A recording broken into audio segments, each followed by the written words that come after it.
વચનામૃત પાન 275 પત્રાંક 222 મુંબઈ ફાગણ વદ 11 1947 આ પત્ર પણ સૌભાગભાઈ ઉપર છે. એમાં કૃપાલે લખે છે, જ્યોતિષને કલ્પિત કહેવાનો હેતુ એવો છે કે તે વિષય પારમાર્થિક જ્ઞાને કલ્પિત જ છે અને પારમાર્થિક જ સત છે અને તેની જ રટના રહે છે. મને પોતાને શિરહાલ ઉપાધિનો બોજો ઈશ્વરે વિશેષ મૂક્યો છે એમ કરવામાં તેની ઈચ્છા સુખરૂપ જ માનું છું. જ્યોતિષને કલ્પિત કહેવાનો હેતુ એવો છે કે તે વિષય પારમાર્થિક જ્ઞાને કલ્પિત જ છે. વાલે શું કે મેં જ્યોતિષને કલ્પિત કહ્યું કેમ કે પારમાર્થિક જ્ઞાને તો એ કલ્પિત જ છે. પારમાર્થિક જ્ઞાને એટલે આત્માર્થની દ્રષ્ટિએ માત્ર કલ્પના જ કરાવનાર છે. કેમ કે ધર્મ પુરુષાર્થથી કર્મ પણ ફેરફાર થઈ જાય. ધર્મ આરાધન જીવ કરે તે ગમે એવું જ્યોતિષને જણાયું હોય એમાં જ ફેરફાર થઈ જાય કર્મમાં. તો એ હિસાબે માત્ર જ્યોતિષનું જ્ઞાન પરમાર્થ દ્રષ્ટિએ કલ્પનામય થયું. જ્યોતિષને કલ્પિત કહેવાનો હેતુ એવો છે કે તે વિષય પારમાર્થિક જ્ઞાને કલ્પિત જ છે અને એક પારમાર્થિક જ સત છે. પારમાર્થિક પરમ અર્થ, પરમ એટલે ઉત્કૃષ્ટ, અર્થ એટલે પ્રયોજન. ઉત્કૃષ્ટ પ્રયોજન શું છે? આપણું આત્માનું કલ્યાણ કરવું તે પારમાર્થિક જ સત છે. એક આત્માનું કલ્યાણ કરવું એ સતરૂપ છે. સત જ આત્મા છે. આત્મા સત, જગત મિથ્યા છે. જગત બધું પૂતગલની પર્યાય છે, જ્યારે આત્મા ત્રિકાલિક દ્રવ્ય છે. સત્ય સતત છે, સરળ છે, સુગમ છે, સર્વત્ર તેની પ્રાપ્તિ હોય છે.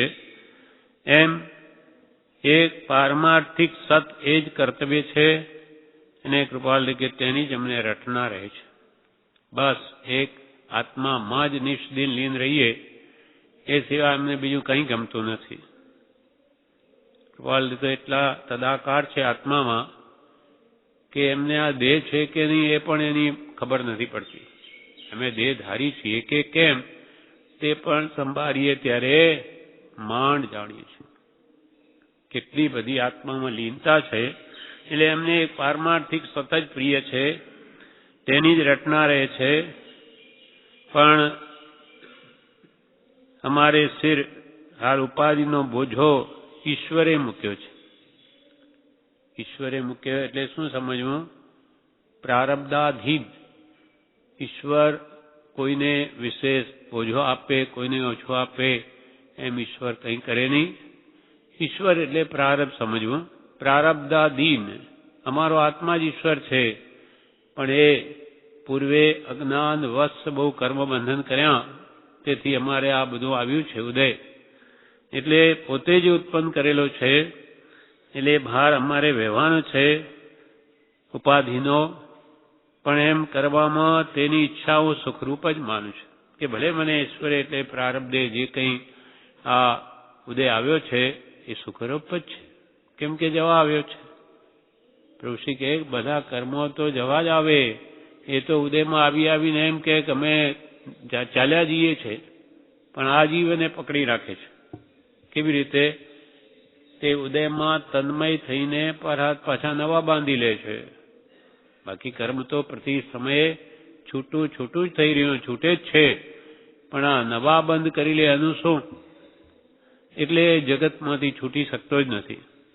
પણ કે અમે તો એને સુખરૂપ માન્યું છે, ભલે આવીને જાય. જેમ કે કોઈ માણસ ઉપર 1,00,000 કે 5,00,000ની દેણદારી હોય એમાં 5 લાખમાંથી લાખ ચૂકવ્યા તો એટલું તો ભાર ઓછું થયું. જેમ જેમ ચૂકવતો જાય એમ ભાર ઓછું થતું જાય. તે અમે જે કર્મ પૂર્વે બાંધ્યા એમાં ઉદય આવીને ખરે તો એ તો અમારા સુખનું જ કારણ છે, એટલું અમારે બોજો ઓછો થાય. જ્ઞાનીને એવું છે, અજ્ઞાની તો એ ભારરૂપ થાય છે. કેમ કે એને આ જીવ બાંધતા એને વિચાર નથી, પછી ઉદય આવે ત્યારે દુઃખ લાગે છે, રડવા બેસે. પણ જ્ઞાનીઓ કે છે ભાન રાખો કે નવા બાંધતા પરિણામે તેવા તો બંધાતા નથી. જો તમે એના ઉદયમાં દુઃખ તમને વેદાતું હોય તો નવા તો એવા કર્મ નથી બંધાતા કે ફરી ભવિષ્યમાં એવું દુઃખ આવશે. એટલે ઈશ્વર મને પોતાને શિરે હાલ ઉપાધિનો બોજો ઈશ્વરે વિશેષ મૂક્યો છે એમ કરવામાં તેની ઈચ્છા સુખરૂપ જ માનું છું. આપણને કૃપાદેવે કેવો બોધ આપ્યો કે જે થાય તે યોગ્ય જ માનવામાં. સારું કે ખોટું, આ સંસારમાં કોઈ સારું નથી ખોટું નથી, બધું જ સારું છે ને બધું ખોટું છે. આપણી જેવી કલ્પના તેવું એને ભાસે છે. અનુકૂળ કલ્પના અનુકૂળ ભાસે છે અને પ્રતિકૂળ કલ્પના એ પ્રતિકૂળ ભાસે છે. અને બંને કલ્પના કરવાની જ્ઞાની પુરુષોએ ના કહી છે. જે આવે તે એને વધાવી લો. સુખ આવ્યું તો ઠીક છે, એ પણ જવાનું, દુઃખ આવ્યું એ જવાનું. કોઈ કાયમ તો આપણે રહ્યા નથી. અનેક સુખ દુઃખના પ્રસંગો આવ્યા છે, એ કે રહ્યા નથી. તો કે એના જ્ઞાતા દ્રષ્ટા થઈને જોયા કરો અને તમારું જ બાંધેલું આવશે, બીજાનું બાંધેલું તમારે નહીં આવે. તો પછી આપણી દેણદારી ઓછી કરવાની છે. તો એમાં હર્ષોક્ષો જે આવે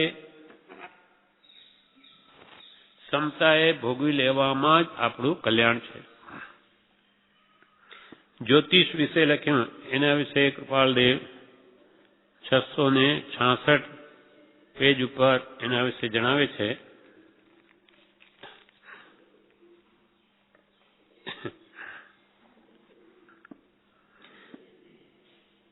ઉપદેશ નોંધમાં 11મી કલમમાં પેજ 666 પર કહે છે, મોરબી વૈશાખ સુદ બીજ 1955, જ્યોતિષને કલ્પિત ગણી અમે ત્યાગી દીધું.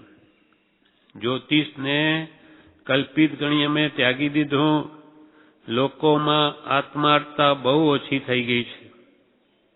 લોકોમાં આત્માર્થતા એટલે આત્મા કલ્યાણ કરવાની ભાવના બહુ જ ઓછી થઈ ગઈ છે. આ કાળમાં નહીવત રહી છે. સ્વાર્થ હેતુએ એ અંગે લોકોએ અમને પજવી મારવા માંડ્યા. સ્વાર્થ હેતુએ પોતાનો સ્વાર્થ વધારે એના માટે અમે જ્યોતિષ જ્ઞાન જાણીએ તો અમને પજવી મારવા માંડ્યા. એટલે પૂછે કે આ છોકરો અમારો બીમાર છે તો શું થશે? કપાલેના જ્ઞાનમાં આવે કે મરી જશે. તો શું અમારે આવા સમાચાર આપવા? અને કંઈ બી કોઈ એવું પૂછે કે અમે આ ધંધો કરીએ છીએ એના ભાવ ક્યારે આવશે? તો કૃપાલ કે અમારા દાડા ઉઠ્યા છે કે તમારા આ ભાવ જાણવા માટે અમે જ્યોતિષનો ઉપયોગ કરીએ. એમ લોકો અનેક રીતે પૂછે. જન્મકુંડલી કરી આપો. એમને લાગે આ બધો વિક્ષેપ છે, આત્મકલ્યાણમાં બધું બાધક છે. એટલે લોકો અમને પૂછીને અમારો અમૂલ્ય સમયનો દુરુપયોગ કરે છે. એટલે જ્યોતિષને કલ્પિત ગણી અમે ત્યાગી દીધો. લોકોમાં આત્માર્થતા બહુ ઓછી થઈ ગઈ છે, નહીવત રહી છે. સ્વાર્થ હેતુએ એ અંગે લોકોએ અમને પજવી મારવા માંડ્યા. માર જ છે આ એક જાતનો, જ્યાં આત્મા ગુણોને ઘાત થાય અથવા આત્મામાં બાધક થાય, આત્મોન્નતિમાં, એ માર સમાન છે. વિશેષ તેથી પણ માર તો શરીરને પડે, પણ આ તો આત્માને ઘા વાગે છે. એટલે એના પુરુષાર્થમાં ઘણું આડું આવે. આત્માર સરે નહીં એવો એ જ્યોતિષના વિષયને કલ્પિત એટલે સાર્થક નહીં એમ ગણી અમે ગૌણ કરી દીધો, ગોપવી દીધો. આત્માર સરે નહીં. આત્મામાં તો પુરુષાર્થને મુખ્યતા આપી છે. નસીબમાં ગમે તે હોય એ કંઈ જોવાથી શું ફાયદો? એ તો કે છે તું પુરુષાર્થ કર, પૂર્વકર્મ નથી એમ ગણી પ્રત્યેક ધર્મ સેવ્યા જવો. તેમ છતાં પૂર્વકર્મ નડે તો શોક કરવો નહીં, કંઈ છે જ નહીં. તું પુરુષાર્થ કર તો જરૂર સિદ્ધિ થશે. નહીં તો કે મારા કર્મમાં આમ લખ્યું છે તેમ લખ્યું છે, એ તો કાલે ફરી જાય. તમે ધર્મારાધન કરો તો એમાં જ ફેરફાર થઈ જાય. એટલે કે જ્યોતિષને મેં કલ્પિત કરીને મૂકી દીધું અને લોકોમાં તો આત્માર્થતા છે નહીં, એમને તો સંસારની જ પડી છે. એટલે સ્વાર્થ બસ એ લોકો એમને પજવી મારવા માંડ્યા. આત્માર સરે નહીં એ જ્યોતિષના વિષયને કલ્પિત એટલે સાર્થક નહીં ગણી અમે ગૌણ કરી દીધો, ગોપવી દીધો. બાકી જ્યોતિષનું ઘણું જ અદભુત જ્ઞાન એમને હતું. આવા અનેક દ્રષ્ટાંતો છે એમના પ્રેરક પ્રસંગોમાં.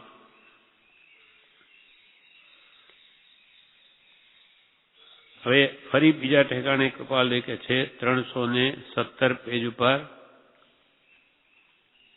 જ્યોતિષ વિશે કૃપાલે જણાવે છે. 329મો પત્ર છે. એમાં કહે છે જ્યોતિષાદિક વિદ્યા કે અણિમાદિ સિદ્ધિ એ માયિક પદાર્થો જાણી આત્માને તેનું સ્મરણ પણ ક્વચિત જ થાય છે. તે વાટે કોઈ વાત જાણવાનું અથવા સિદ્ધ કરવાનું ક્યારેય યોગ્ય લાગતું નથી. અને એ વાતમાં કોઈ પ્રકારે હાલ તો ચિત્ત પ્રવેશ પણ રહ્યો નથી.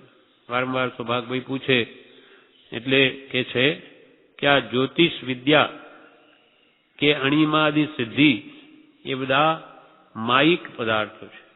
સંસારિક, માયિક એટલે સંસારિક પદાર્થોને જાણવા માટે બધો એનો ઉપયોગ કરવામાં આવે છે. તો એનું અમને સ્વરથી સ્મરણ પણ નથી થતું કે ભાઈ અમારામાં આવી વિદ્યાઓ છે કે નહીં, એનો અમે કોઈ દિવસ મનમાં નથી આવતો.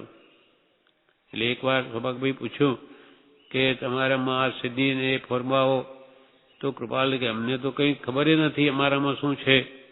એ જોયું ત્યારે ખબર પડી કે છે, પણ એવી રીતે કંઈ કોઈની આવી વાસનાઓ પોષવા માટે ઉપયોગ કરવામાં ના આવે. તમારા જે કર્મોદય ભોગવો, ભોગવીને સમતાય એને ખેરવો, બાકી આમ નહીં.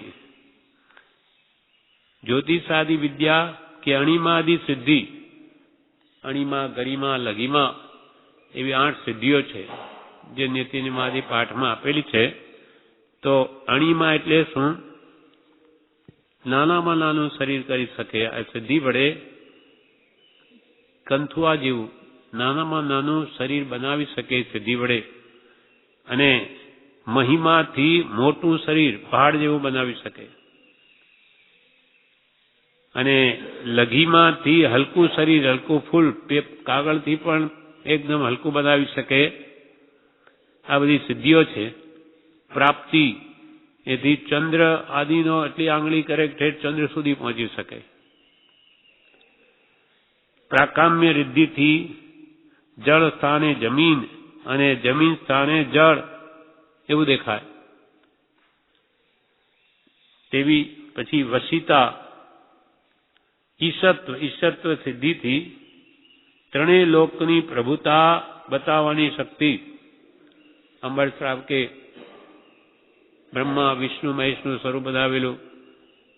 સુરસા શ્રાવિકાને એને એની ઓળખાણ કરવા કે એની શ્રદ્ધા કેવી છે. પછી અંતે તીર્થંકર ભગવાનનું સમાસન રચી અને આવું બતાવ્યું. આ પણ સિદ્ધિ છે. એટલે એને ઈશત્વ નામની આ સિદ્ધિ છે. પછી વશિત્વ નામની સિદ્ધિથી સર્વ જીવોને વશ કરવાની શક્તિ, બધા જીવોને આકર્ષિત કરી શકે એવી આ સિદ્ધિ છે, એવી 8 સિદ્ધિઓ આ છે. તો કે એમને તો આ જ્યોતિષાદી વિદ્યા કે અણિમાદી છે એ બધી માયિક પદાર્થો જાણી આત્માને તેનું સ્મરણ પણ ક્વચિત જ થાય છે. તે વાટે કોઈ જાતથી તે વાટે કોઈ વાત જાણવાનું અથવા સિદ્ધ કરવાનું ક્યારેય અમને યોગ્ય લાગતો નથી. આ સિદ્ધિઓનો ઉપયોગ કરવો અમને ક્યારેય પણ યોગ્ય નથી લાગતો. એ વાત કોઈ પ્રકારે હાલતો ચિત્ત આ વાતમાં કોઈ પ્રકારે હાલતો ચિત્ત પ્રવેશ પણ રહ્યો નથી. અમને તો માત્ર આત્માર્થ સ્વરૂપ લક્ષી સાધના, સ્વરૂપમાં સ્થિરતા, એ સિવાય બીજું કંઈ નહીં જોઈએ અમારે. એટલે આ કહે છે જ્યોતિષને કલ્પિત કહેવાનો હેતુ એવો છે કે તે વિષય પારમાર્થિક જ્ઞાને કલ્પિત જ છે અને પારમાર્થિક જ સત્ય છે અને તેની જ રચના રહે છે. મને પોતાને શિરાલ ઉપાધિનો બોજો ઈશ્વરે વિશેષ મૂક્યો છે એમ કરવામાં તેની ઈચ્છા સુખ રૂપ જ માનું છું. હવે આગળના બીજા પેરેગ્રાફમાં કે છે પંચમ કાળને નામે જૈન ગ્રંથો આ કાળને ઓળખે છે અને કલિકાળને નામે પુરાણ ગ્રંથો ઓળખે છે. એમ આ કાળને કઠિન કાળ કયો છે. તેનો હેતુ જીવને સત્સંગ અને સત્શાસ્ત્રનો જોગ થવો આ કાળમાં દુર્લભ છે અને તેટલા જ માટે કાળને એવું ઉપનામ આપ્યું છે. કૃપાલ દવે આ વર્તમાન જે કાળ છે એને જૈન દર્શન પંચમ કાળ કહે છે. પહેલો આરો, બીજો, ત્રીજો, ચોથો, આ 5મો આરો છે એટલે એને પંચમ કાળ કહે છે. પંચમ કાળને નામે જૈન ગ્રંથો આ કાળને ઓળખે છે અને કલિકાળને નામે પુરાણ ગ્રંથો ઓળખે છે. વેદાંત આદિ પુરાણ ગ્રંથોમાં એને કલિકાળ કહ્યો છે. કળી એટલે પાપ, પાપનો યુગ છે. ત્યાં મોટા ભાગે પુણ્યહીન જીવોનો જન્મ થાય છે. જ્યારે વૈજ્ઞાનિકો એને કયો યુગ કે કળિયુગ એટલે કળનો યુગ છે. આ તો એટલે કેટલી મશીનરી કઈનું કઈ જુઓ બધું થયું. આ વિમાનો થઈ ગયા કે મોબાઈલ જેવા આ બધું, આ તો કલિયુગ છે. કળો કેવી કળાઓ બધી ઉત્પન્ન થઈ. જ્યારે પુરાણ ગ્રંથો એને કળી એટલે પાપનો યુગ કે છે અને જૈન દર્શનમાં એને પંચમ કાળ કહેવામાં આવે. જે હુંડા અવસરપીણી, હુંડ, ધીટ, બિહામણો ખરાબમાં ખરાબ કાળ છે. અનંત કાળ ચક્ર વ્યતીત થાય ત્યારે આવો એક કાળ આવે. 20 કોડાકોડી સાગરોપણનું કાળ ચક્ર છે. એમાં 10 કોડાકોડીની ઉત્સર્પિણી, 10 કોડાકોડીની અવસર્પિણી એ બે ભેગી મળીએ ત્યારે 20 કોડાકોડી સાગરોપમ નો એક કાળ ચક્ર. એવા અનંતા કાળ ચક્ર જાય ત્યારે આ કાળ આવે. કોઈ માપ જ નથી એનું. એટલે બધો અનંતો કાળ વ્યતીત થાય ત્યારે આ કાળ આવે છે. આવો કાળ જેનો વર્ણન માત્ર ઋષભદેવે પોતાના ઉપદેશમાં કર્યું તો સાંભળીને કેટલાય રાજાઓ તો દીક્ષા લઈ લીધી. આવો ભયંકર કાળ આવશે જેમાં ધર્મનું નિશાન નહીં, બધું ધર્મના નામે બધું રતિંગ ચાલશે અને ધર્મની કોઈને પડી ન હોય એવો કાળ આવશે. ને સાંભળી નહીં, દીક્ષા લઈ લીધી. તે જ કાળમાં આપણે છીએ. પણ બ્રહ્મચારીજી ને પ્રભુશ્રીએ એમ કહ્યું કે જેને સત્સંગનો જોગ છે તેને કળીકાળ છે જ નહીં. જેને સત્પુરુષ મળ્યા અને એની આજ્ઞામાં જે પ્રવર્તો હોય તો એને કળીકાળ કાંઈ નહીં કરી શકે, કેમ કે સુરક્ષિત થઈ ગયો હોય. પેલી લક્ષ્મણ રેખાની જેમ એ તો એમાં આવી ગયો. એની આજ્ઞારૂપી લક્ષ્મણ રેખામાં એને બહારનો કોઈ ભય નથી. એને કળીકાળ કાંઈ નહીં કરી શકે. જેમાં આપણે 7 વ્યસન, 7 અભક્તનો ત્યાગ વગેરે કરાવ્યો અને નાની પુરુષની યથાશક્તિ રાગ દ્વેષ કસાય ભાવો ઘટાડવાની કે વિષયોથી પરામુખ થવાની જે આપણને આજ્ઞા આપી છે તેમાં જે જીવ રહે એને કલિકાલ કાંઈ નહીં કરી શકે. બાકી બહાર તો એ જ છે, જ્યાં જુઓ ત્યાં મોહ મોહ ને મોહ છે. માત્ર રાગ દ્વેષ કેમ વધે એવા જ બધા સાધનો દિનોદિન ઉત્પન્ન થઈ રહ્યા છે. પહેરવેશ પણ એવા, ખાનપાને એવા, ક્યાંય સત્પુરુષ નહીં, એટલે સાચી વાત કોઈના ભાનમાં નથી. માત્ર 5 ઇન્દ્રિયોના વિષયો વધ્યા છે. એવો ભયંકર આ કલિયુગ છે.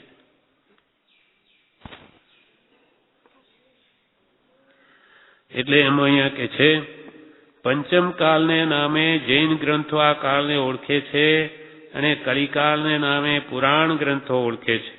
એમાં કાળને કઠિન કાળ કહ્યો છે. શા માટે કઠિન? એનું વર્ણન કૃપાલદેવ બીજા એક પત્રમાં કરે છે. 359 પાન ઉપર કે છે, પત્રાંક 422 એમાં કૃપાલદેવ લખે છે, જીનાગમમાં જૈનના આગમ ગ્રંથોમાં જીનાગમમાં આ કાળને દુષમ એવી સંજ્ઞા કઈ છે તે પ્રત્યક્ષ દેખાય છે. આ કાળને દુષમ કાળ કયો છે તે પ્રત્યક્ષ દેખાય છે. કેમ કે દુષમ શબ્દનો અર્થ દુઃખે કરીને પ્રાપ્ત થવા યોગ્ય એવો થાય છે. દુષમ એટલે દુઃખે કરીને વસ્તુની પ્રાપ્તિ થાય તેનું નામ દુષમ છે. તે દુઃખે કરીને પ્રાપ્ત થવા યોગ્ય તો એવો એક પરમાર્થ માર્ગ મુખ્યપણે કહી શકાય. શું દુઃખે કરીને આ કાળમાં પ્રાપ્ત થાય?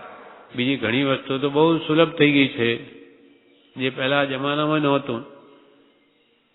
પહેલાના જમાનામાં તો ગાડામાં ને ચાલીને જવું પડતું. હવે તો મોટરો ને ટ્રેનો ને વિમાનો ને કઈ ને કઈ થઈ ગયું. અને બૈરાઓને ચૂલા ફૂંકવા પડતા, કોલસા લાકડા ઘાલીને. આજે તો બટન દબાવો, ફટ આમ ફેરવો કે ગેસ ચાલુ અને ચૂલો સળગી જાય. અને ઇલેક્ટ્રિક માટે અંધારું. હવે તો ઘરમાં જઈને એક થપ્પડ મારો દિવાલ ઉપર કે બટન દબાવીને ફટ લાઈટ થાય. આવી વસ્તુ તો બધી જબરદસ્ત થઈ ગઈ. પાણી માટે આપણે જોયું છે 50 વર્ષ પહેલા ગામડાઓમાં બધા બૈરાઓને ક્યાં કુએ જવાનું, માટલા 2-3 માથે ઉપાડી અને ઘરે લાવે. આજે તો તરત જ ચકલી ફેરવો કે તરત પાણીની ધાર છૂટ્યા કરે, ઘરમાં આવી ગયા કુવા. આ બધું આવી સાધનો સુખ સુવિધાઓ બહુ વધી ગઈ, પણ હાનિ સાની છે. દુઃખે કરીને શું પ્રાપ્ત થાય? તો કે એક આત્માર્થ. આત્માની કોઈને પડી નથી. હવે એવો કાળ આવી ગયો, આરત પણ નાશ પામવા જેવું થયું છે. એને જીવોમાં આત્માની ગરજ જ નથી, આત્માની શ્રદ્ધા પણ નથી. આત્માનો શું બધા એવી વિદ્યા એવી થઈ ગઈ. પહેલા તો 50 વર્ષ પહેલા બી રામ ને કૃષ્ણના ને આ બધાના દ્રષ્ટાંતો બાળકોને ભણતરમાં આવતા. કેવી સુંદર કથાઓ, જેથી ઉત્તમ સંસ્કાર પડે. આજ તો કંઈ નહીં મળે. આજ તો બધા અંગ્રેજ પડે સ્કૂલોમાં તો ઈંડા ખાઓ, તાકાત આવે. આવું બધું કેવું ભયંકર એમને શિક્ષણ આપવામાં આવે એવી કાળ સ્થિતિ થઈ ગઈ છે. ક્યાંય સત રહ્યું નથી, સત્પુરુષોનો જોગ નથી કે આ બધું જાણી શકે સાચું શું ને ખોટું શું. એવી ભયંકર સ્થિતિ આ કાળની છે. અને દિવસે દિવસે ખરાબ જ થતું જાય છે. અને એ થવાનું છે, એને કોઈ રોકી ન શકે.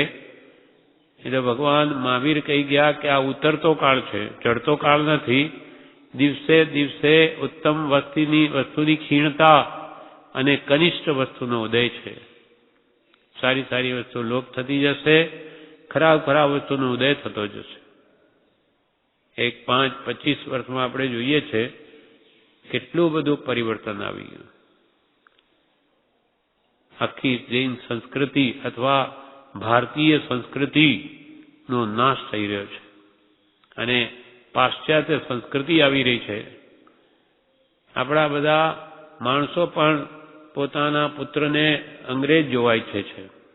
એ અંગ્રેજી ભણે, વિદેશ જાય, આવી તો મેન્ટાલિટી એટલે કે એવી માનસિક સ્તર એવું થઈ ગયું એ બધાને અંગ્રેજી ભણે પાછું.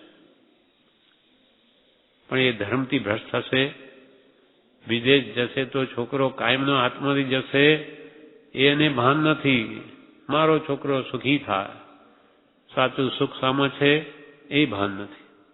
એ બધું જ વિપરીત છે. ત્યાં ક્યાંથી જાણે? એકબીજાને દેખાદેખી બધો કરે છે. એટલે કૃપાલય કહે છે કે જેના ગમને આ કાળમાં દુષ્મ એવી સંજ્ઞા કહી છે તે પ્રત્યેક દેખાય છે. કેમ કે દુષ્મ શબ્દનો અર્થ દુઃખે કરીને પ્રાપ્ત થવા યોગ એવો થાય છે. તે દુઃખે કરીને પ્રાપ્ત થવા યોગ તો એવો એક પરમાર્થ માર્ગ એટલે આત્મકલ્યાણનો માર્ગ. પરમાર્થ માર્ગ એટલે આત્માનું કલ્યાણ કેમ થાય, હિત કેમ થાય, ભલું કેમ થાય, એવો પરમાર્થ માર્ગ મુખ્યપણે કહી શકાય. અને તેવી સ્થિતિ પ્રત્યક્ષ જોવામાં આવે છે. જોકે પરમાર્થ માર્ગનું દુર્લભપણું તો સર્વકાળને વિશે છે, પણ આવા કાળને વિશે તો વિશેષ કરીને કાળ પણ દુર્લભપણાના કારણરૂપ છે. ખરેખર આત્મકલ્યાણનો માર્ગ તો સર્વકાળમાં દુર્લભ જ હતો, પણ આ કાળને વિશે તો વિશેષે કરીને કાળ પણ દુર્લભપણાના કારણરૂપ છે. કાળને પણ કડી એવું જે કલંક લાગ્યું તે પણ આપણા વર્તનને લીધે. પુણ્યહીન જીવોએ ભરતક્ષેત્ર ઘેરી લીધું એટલે કાળને કળીકાળ નામ પડી ગયું. એને પણ કલંક લાગ્યો આપણા આવા જીવોને લઈને, એવા વર્તનને લઈને. કૃપાલય કહે છે અત્ર કહેવાનો હેતુ એવો છે કે ઘણું કરીને આ ક્ષેત્રે વર્તમાન કાળમાં પૂર્વે જેણે પરમાર્થ માર્ગ આરાધ્યો છે તે દેહ ધારણ ન કરે. કહેવાનો મુખ્ય આશય કૃપાલય આ છે કે આ વર્તમાન કાળમાં પૂર્વ કાળમાં જેણે ધર્મની આરાધના કરી હોય તે અહીંયા જન્મ લે નહીં. મુખ્યત્વે તે દેહ ધારણ ન કરે અને તે સત્ય છે. કેમ કે જો તેવા જીવોનો સમૂહ દેહધારીપણે આ ક્ષેત્રે વર્તતો હોત તો તેમને તથા તેમના સમાગમમાં આવનારા એવા ઘણા જીવોને પરમાર્થ માર્ગની પ્રાપ્તિ સુખે કરીને થઈ શકતી હોત અને તેથી આ કાળને દુષ્મ કહેવાનું કારણ રહેત નહીં. જો આવો પુણ્યશાળી જીવો જ બન્યા જન્મતા હોત તો પછી પૂર્વારાધ તો એમના સમાગમમાં જે આવે એ પણ સારું એવું જાણે, એ પણ સારા જીવો બની જાય અને ઘણા જીવોને પરમાર્થ માર્ગની સુખે કરીને પ્રાપ્તિ થઈ શકે તો પછી આ કાળને દુષ્મ કહેવાનું પણ રહેત નહીં. આ રીતે પૂર્વારાધક જીવોનું અલ્પપણું એ આદિ છતાં પણ વર્તમાન કાળને વિશે જો કોઈ પણ જીવ પરમાર્થ માર્ગ આરાધવા ઈચ્છે તો અવશ્ય આરાધી શકે. કેમ કે દુઃખે કરીને પણ આ કાળને વિશે પરમાર્થ માર્ગ પ્રાપ્ત થાય એમ પૂર્વ જ્ઞાનીઓનું કથન છે. સાવ નાશ નથી પામ્યો હજુ. મોક્ષ માર્ગ બહુ લોપ છે, એમ નહીં કે સાવ લોપ થઈ ગયો. એટલે કોઈક વિરલા જીવો હજુ પણ પરમાર્થ માર્ગ આરાધવા ઈચ્છે તો હજુ શક્યતા છે, પણ દુઃખે કરીને. સહેજ રીતે સાચી વાત હાથમાં નહીં આવે, સાચા સદગુરુ નહીં મળે અને સાચા શાસ્ત્રો પણ એના હાથમાં નહીં આવે. કોઈ પુણ્યશાળીની વાત જુદી છે. એટલે આ કહે છે આ રીતે પૂર્વ આરાધક જીવોનું ભલે નહીં અલ્પપણું હોય છતાં પણ વર્તમાન કાળમાં પણ કોઈ જીવ ધર્મ આરાધવા ઈચ્છે, સાચો જાણવા ઈચ્છે તો એ કરી શકે એમ છે. ભલે દુઃખે કરીને પણ આ કાળને વિશે પરમાર્થ માર્ગ પ્રાપ્ત થાય એમ પૂર્વ જ્ઞાનીઓ, પૂર્વે જે જ્ઞાની પુરુષો થઈ ગયા એમનું આ કથન એવું છે. સર્વ જીવને વર્તમાન કાળમાં માર્ગ દુઃખે કરીને જ પ્રાપ્ત થાય એવો એકાંત અભિપ્રાય વિચારવા યોગ્ય નથી. તો શું પછી બધાને દુઃખે કરીને પરમાત્માની પ્રાપ્તિ થાય? એવું પણ એકાંતે નથી. ઘણું કરીને તેમ બને એવો અભિપ્રાય સમજવા યોગ્ય છે. ઘણું કરીને જીવોને સતની પ્રાપ્તિ થવી બહુ દુર્લભ છે. તેના ઘણા કારણો પ્રત્યક્ષ દેખાય છે. શા માટે દુઃખે કરીને માર્ગની પ્રાપ્તિ થાય? એના કૃપાલને કારણો બતાવે છે આ કાળમાં.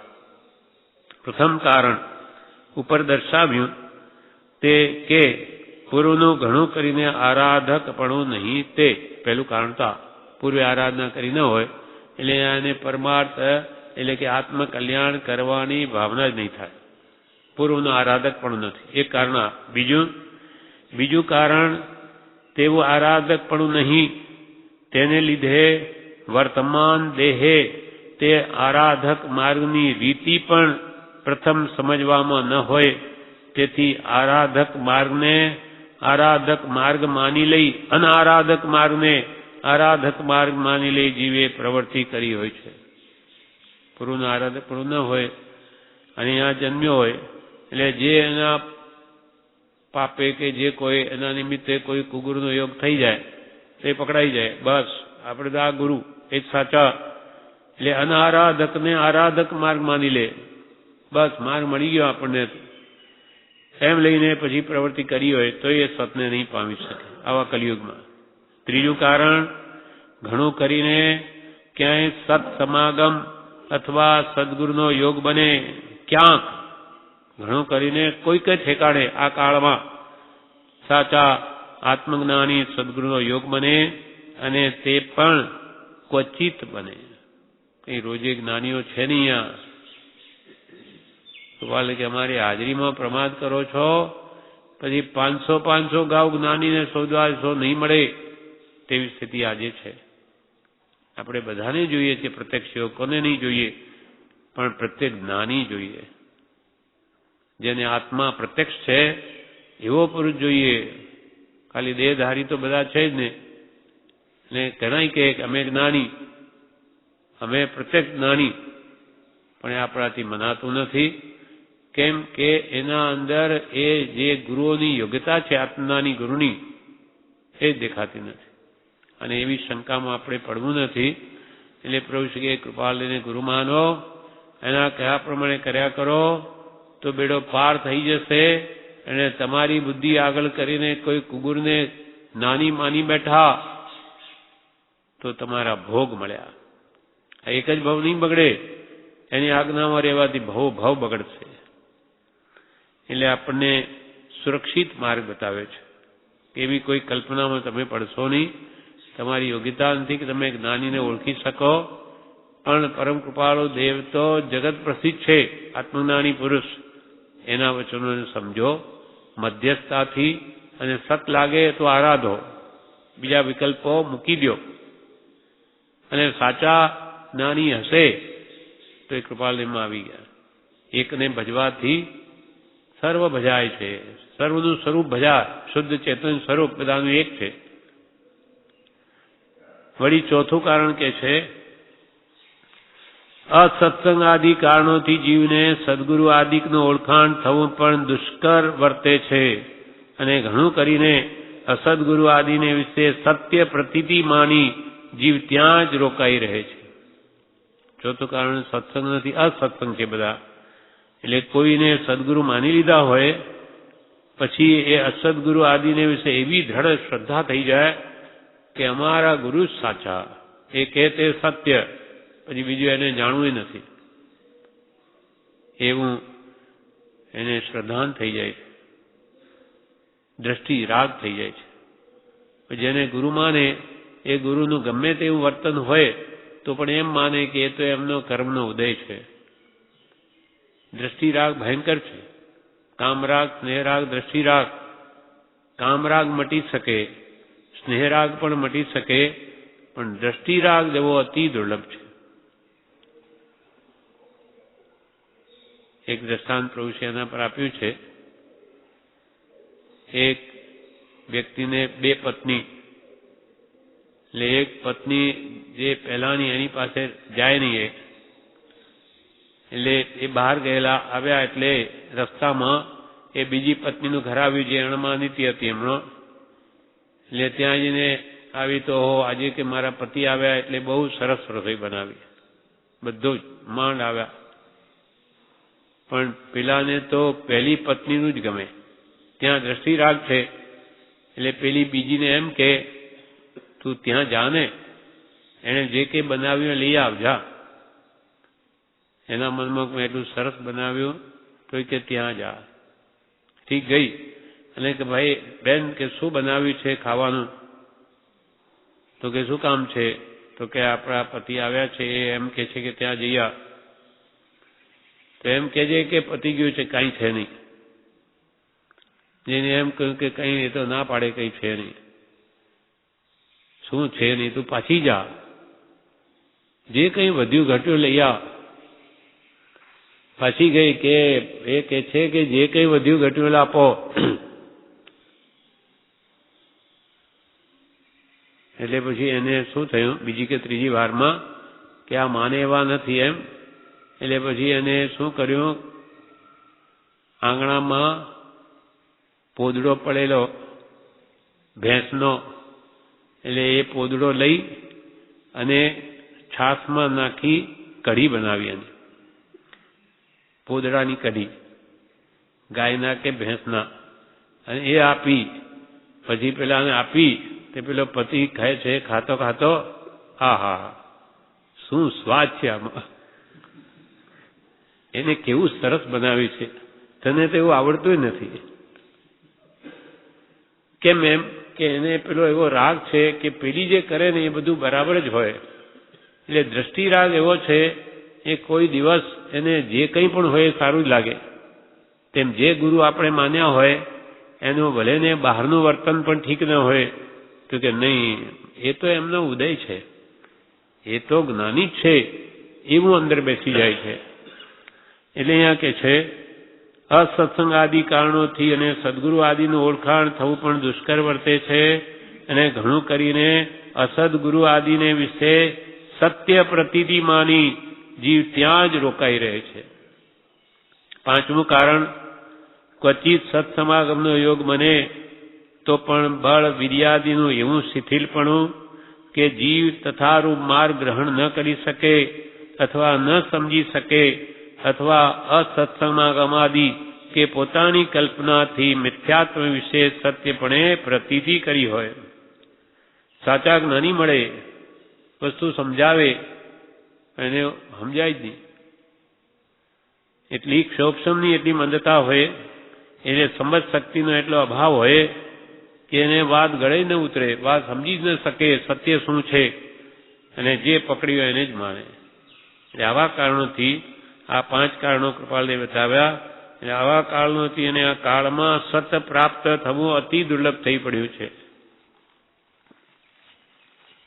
એટલે અહીંયા કહ્યું પંચમ કાળને નામે જૈન ગ્રંથો આ કાળને ઓળખે છે અને કલિકાળને નામે પુરાણ ગ્રંથો ઓળખે છે. એમાં કાળને કઠિન કાળ કયો છે તેનો હેતુ, તેનું કારણ આ કે આ કાળમાં જીવને સત્સંગ અને સતશાસ્ત્રનો જોગ થવો આ કાળમાં દુર્લભ છે. આ કાળમાં સાચા પુરુષનો જોગ મળવો જ અતિ દુર્લભ છે. સત્શાસ્ત્ર હાથ આવવું જે આત્માર્થલક્ષી આત્માદિ અસ્તિત્વના જે નિરૂપક શાસ્ત્ર પ્રત્યક્ષ સદગુરુ યોગની ત્યાં આધાર સુપાત્ર જીવને આત્માદિ અસ્તિત્વના, આત્માદિ એટલે આત્મા છે, નિત્ય છે, કરતા ભોગતા, એટલે આત્મા અને મોક્ષ છે, મોક્ષનો ઉપાય છે. એવા જે શાસ્ત્રો મળવા જ મુશ્કેલ છે. સત્શાસ્ત્ર ને સત્સંગ અને સત્સારનો જોગ આ કાળમાં થવો દુર્લભ છે. અને તેટલા જ માટે આ કાળને એવું ઉપનામ આપ્યું છે દુષ્મ એવો આ કાળ. દુઃખે કરીને જ માન ધર્મની પ્રાપ્તિ થાય. વળી 365 પેજ ઉપર કૃપાલય કહે છે, પાનું 365,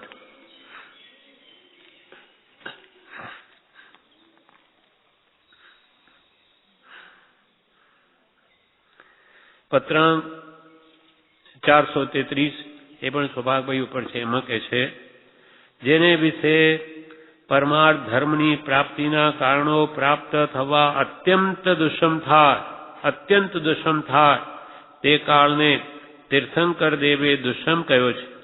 અને આ કાળને વિશે તેવા સ્પષ્ટ દેખાય છે. સુગમમાં સુગમ એવો કલ્યાણનો ઉપાય તે જીવને પ્રાપ્ત થવો આ કાળને વિશે અત્યંત દુષ્કર છે. સુગમમાં સુગમ એવો જે કલ્યાણનો ઉપાય છે તે જ્ઞાની પુરુષનો સમાગમ છે. તે જીવને પ્રાપ્ત થવા આ કાળને વિશે અત્યંત દુષ્કર છે. મુમુક્ષુપણું, સરળપણું, નિવૃત્તિ, સત્સંગ આદિ સાધનો આ કાળને વિશે પરમ દુર્લભ જાણી પૂર્વના પુરુષો આ કાળને હુંડા અવસર્પિણી કાળ કહ્યો છે. અને તે વાત પણ સ્પષ્ટ છે. 4 વસ્તુ દુર્લભ કહી.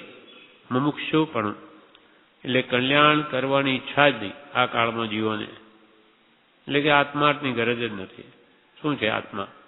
ખાઓ પીઓ મોજ કરો આ બધી વસ્તુઓ છે. આત્મા શું ક્યાં છે? આત્મા દેખાય છે? એટલે એવી માનસિક સ્તર એટલું થઈ ગયું કે કંઈ ખબર જ નથી, એ વિશે શ્રદ્ધા જ નથી, મુમુક્ષુતા જ નથી, આ જન્મની થી છૂટવાની ભાવના જ નથી. સરળ પણ નથી આ કાળમાં. માયા કપટ વિશેષ વધી ગયું છે. સ્વાર્થી પણ. સહજાનંદ સ્વામિનારાયણના સ્થાપક આજ 100-300 વર્ષ પહેલા થયા. કૃપાલે 200 વર્ષ કહ્યા, પણ કૃપાલે લખ્યા નહીં 100 વર્ષ થઈ ગયા. 300 વર્ષ પહેલા સહજાનંદ સ્વામીના વખતમાં જીવોમાં જે સરળતા હતી, જે આજ્ઞાંકિત પણ હતું, તે આજે નથી રહ્યું. ત્રીજી નિવૃત્તિ. ક્યાં છે નિવૃત્તિ? આ કાળમાં બધા પ્રવૃત્તિ ગળાબૂટ થયેલા છે. નિવૃત્તિ મળવી, પ્રવૃત્તિ એટલી બધી વધી ગઈ છે કે જીવોને હવે સમજ નથી આ પરમાર્થ તરફ લક્ષ કરવાનો. આજથી 60-70 વર્ષ પહેલા તો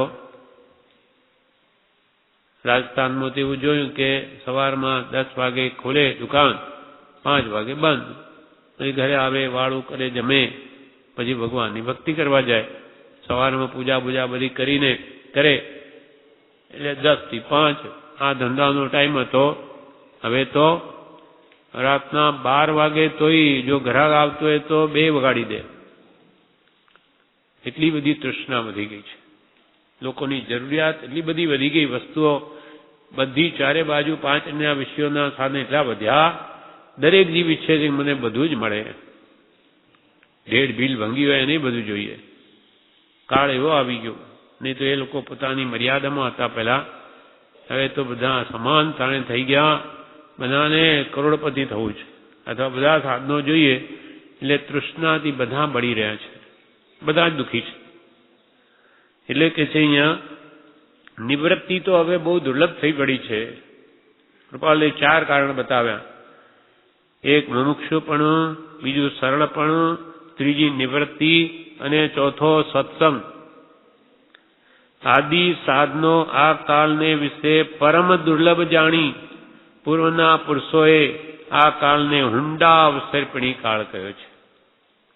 શા માટે આ વિરોધ આપ્યો? કે આ 4 વસ્તુ અત્યંત દુર્લભ થઈ પડી આ કાળમાં. શું?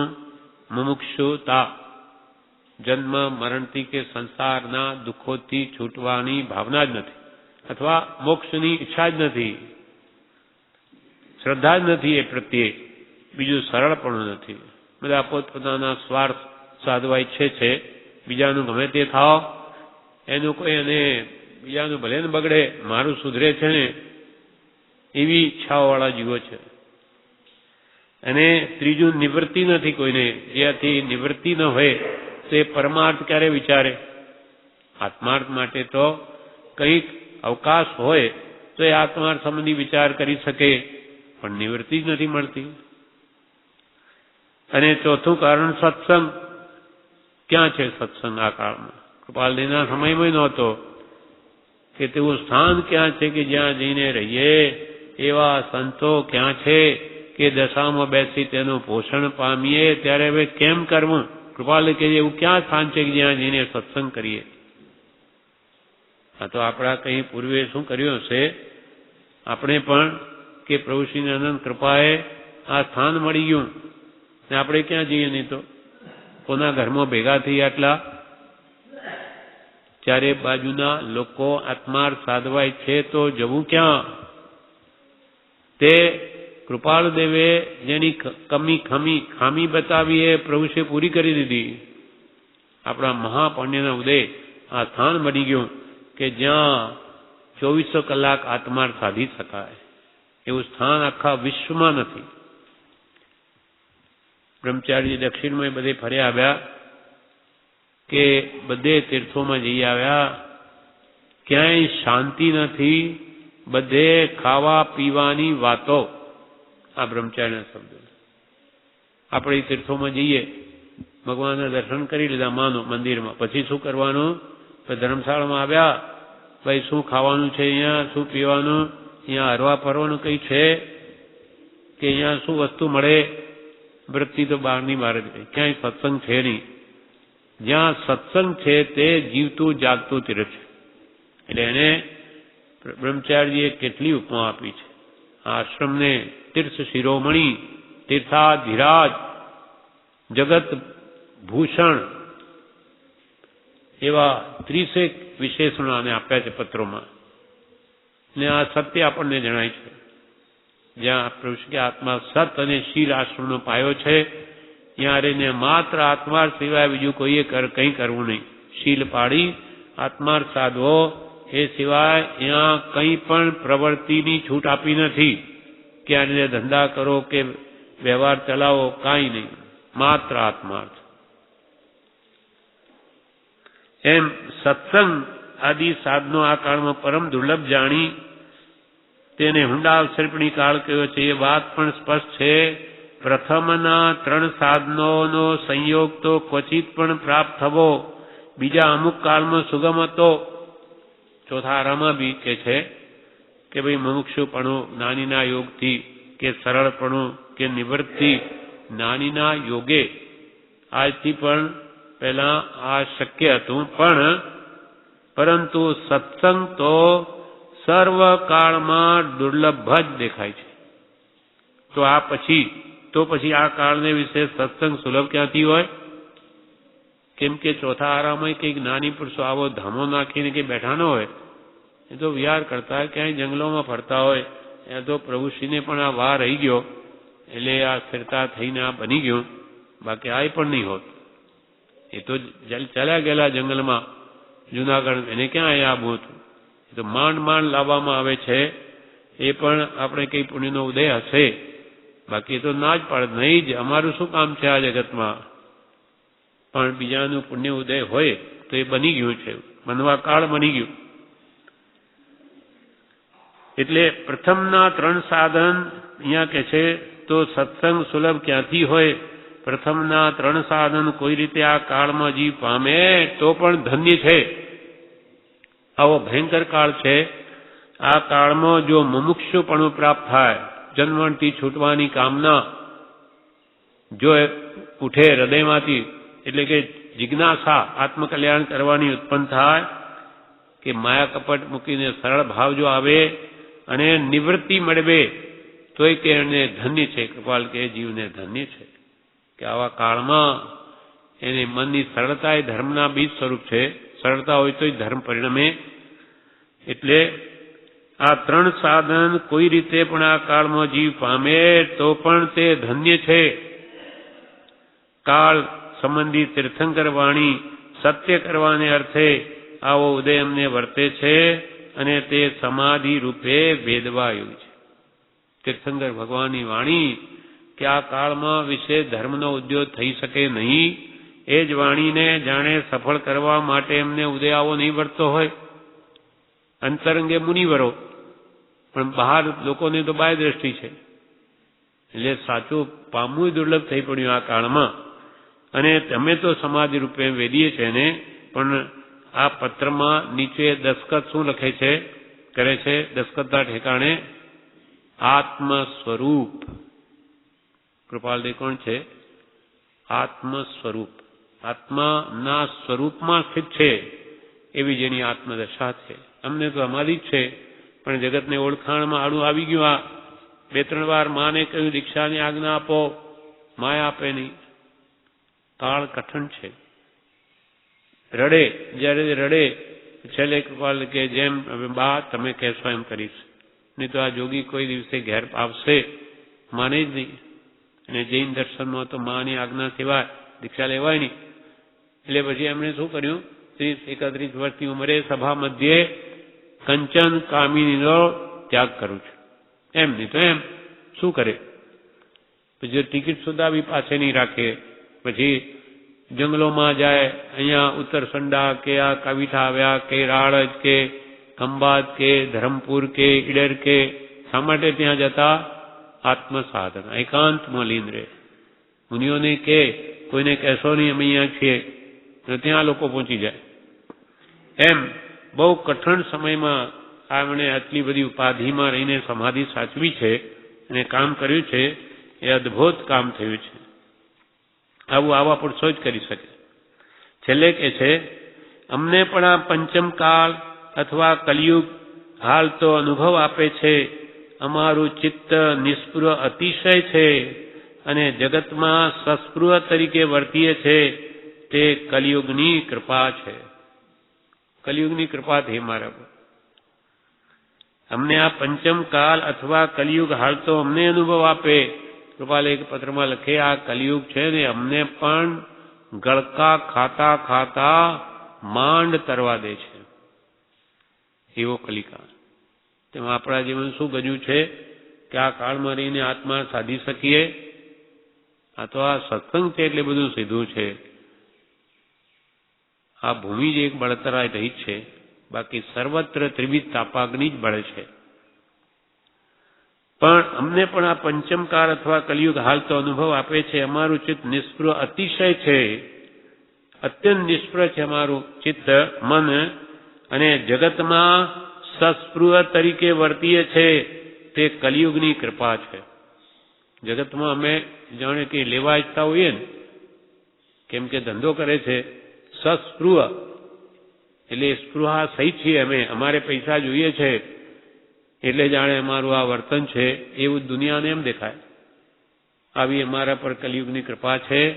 અંતરમાં સાવ નિસ્પૃહ, આખું જગત સોનાનું થાય તો અમને તણખલાવત છે, છતાં દુનિયા અમને કયા લેવા ઈચ્છે છે એવી સસ્પૃહ પણ અમે દેખાઈએ છીએ.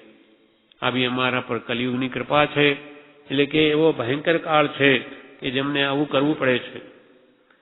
અમને પણ પંચમકાળ અથવા કલિયુગ હાલ તો અનુભવ આપે છે. અમારું ચિત્ત નિષ્પૃહ અતિશય છે અને જગતમાં સસ્પૃહ એટલે કંઈક મેળવવાની ઈચ્છાવાળા છે એવું સસ્પૃહ તરીકે વર્તીએ છે. એ કલિયુગની કૃપા છે. આ પ્રમાણે આ 222મો પત્ર પૂરો થયો.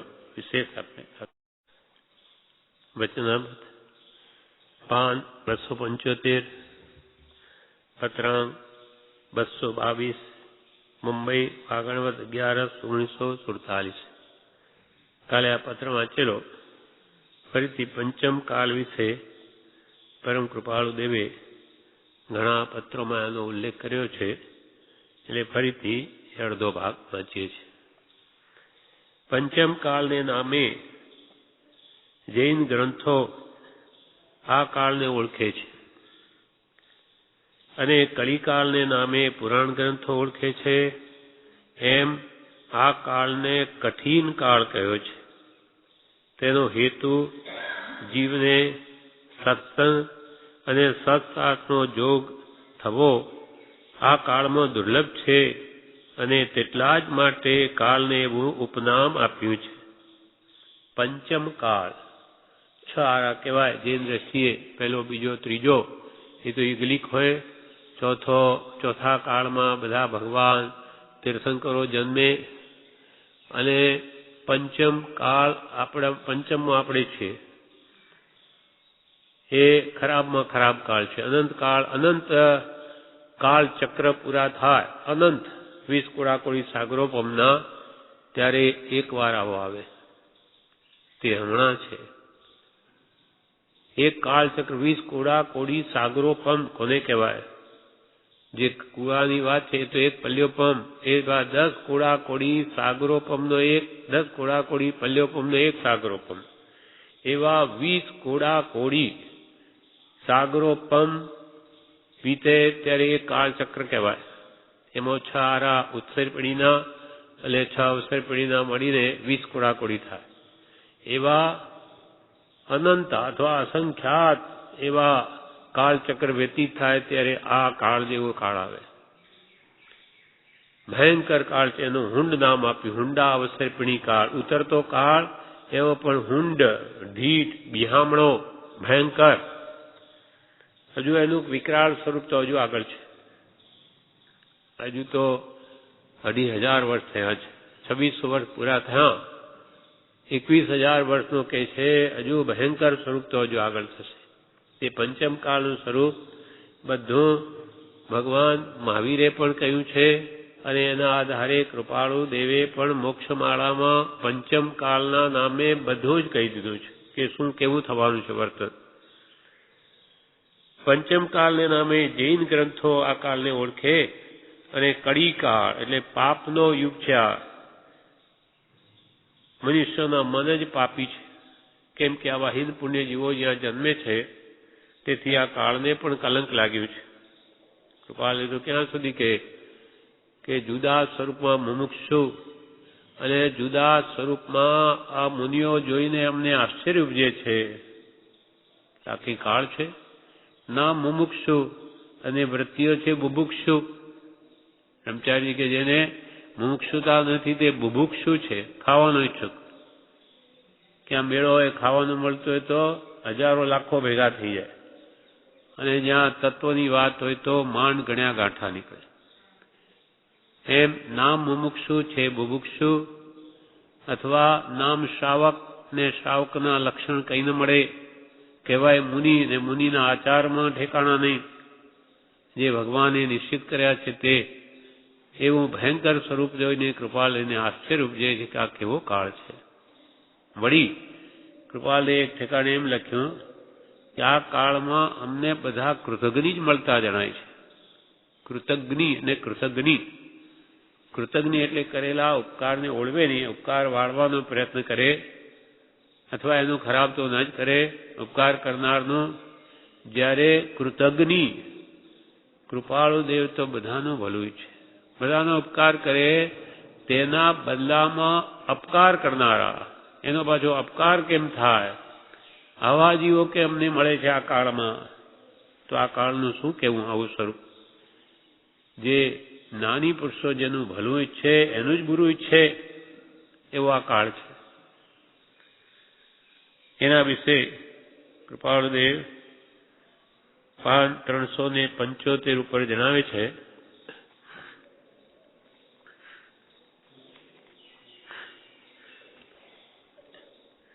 પત્રાંગ 453 આ કાળ સ્વભાવે કરી તીર્થંકરાદિકે દુષ્યંત કયો છે. સ્વભાવે કરી, એવો જાણે સ્વભાવ જ પડી ગયો બધાને, એવી વૃત્તિઓ છે. આ કાળ સ્વભાવે કરી તીર્થંકરાદિકે દુષ્યંત કયો છે. તેમાં વિશેષ કરી પ્રયોગે અનાર્યપણા યોગ્ય થયેલા એવા આવા ક્ષેત્રો વિશે તે કાળ બળવાનપણે વર્તે છે. કૃપાલ દેવ આ પત્ર મુંબઈથી લખે છે. એટલે મુંબઈ માટે શું કહે છે? એક તો ભગવાન તીર્થંકરોએ કાળને દુષ્યમ કહ્યો, ત્યાં દુઃખે કરીને ધર્મની પ્રાપ્તિ થાય. તેમાં વળ્યા મુંબઈ કેવું? તેમાં વિશેષ કરી પ્રયોગે અનાર્યપણા યોગ્ય થયેલા, એટલે પ્રયોગથી એટલે વર્તનથી કરીને છે આર્ય ક્ષેત્ર. મુંબઈ આર્ય ક્ષેત્રમાં છે, આર્ય દેશમાં છે, છતાં જીવોના એવા વર્તનથી આવા ક્ષેત્રો વિશે તે કાળ બલવાનપણે વર્તે છે. જ્યાં સર્વત્ર મોહનું જ વાતાવરણ છે, ક્યાંય સત જણાતું નથી, એવો તેમાં વિશેષ કરી પ્રયોગે એટલે વર્તનથી કરીને અનાર્યપણા યુક્ત. આર્ય ક્ષેત્ર હોવા છતાં લોકોમાં અનાર્ય હોય એવું લાગે છે. કઈ ધર્મનું નામ નિશાની અને કરે તો ઉપરથી ધર્મને અંદર બધું બધું બીજું જ હોય. આવા ક્ષેત્રો વિશે તે કાળ બળવાનપણે વર્તે છે. લોકોની આત્મા પ્રત્યે યોગ્ય બુદ્ધિ અત્યંત હણાઈ જવા યોગ્ય થઈ છે. લોકોની આત્મા પ્રત્યય યોગ્ય એટલે આત્મા પ્રત્યે શ્રદ્ધા થાય એવી બુદ્ધિ તે હણાઈ ગઈ છે. આત્માની તો શ્રદ્ધા જ નથી. જે કંઈ છે તે આ શરીર દેહ જ અને 5 એના ભોગો ભોગવવા અને તો જ સુખ એવી માન્યતાવાળા જીવો બધા થઈ ગયા અથવા એવા જ જન્મ્યા છે. લોકોની આત્મા પ્રત્યય યોગ્ય બુદ્ધિ અત્યંત હણાઈ જવા યોગ્ય થઈ છે. એવા સર્વ પ્રકારના દુષ્મ યોગને વિશે વ્યવહાર કરતા પરમાર્થનું વિસરવું અત્યંત સુલભ છે.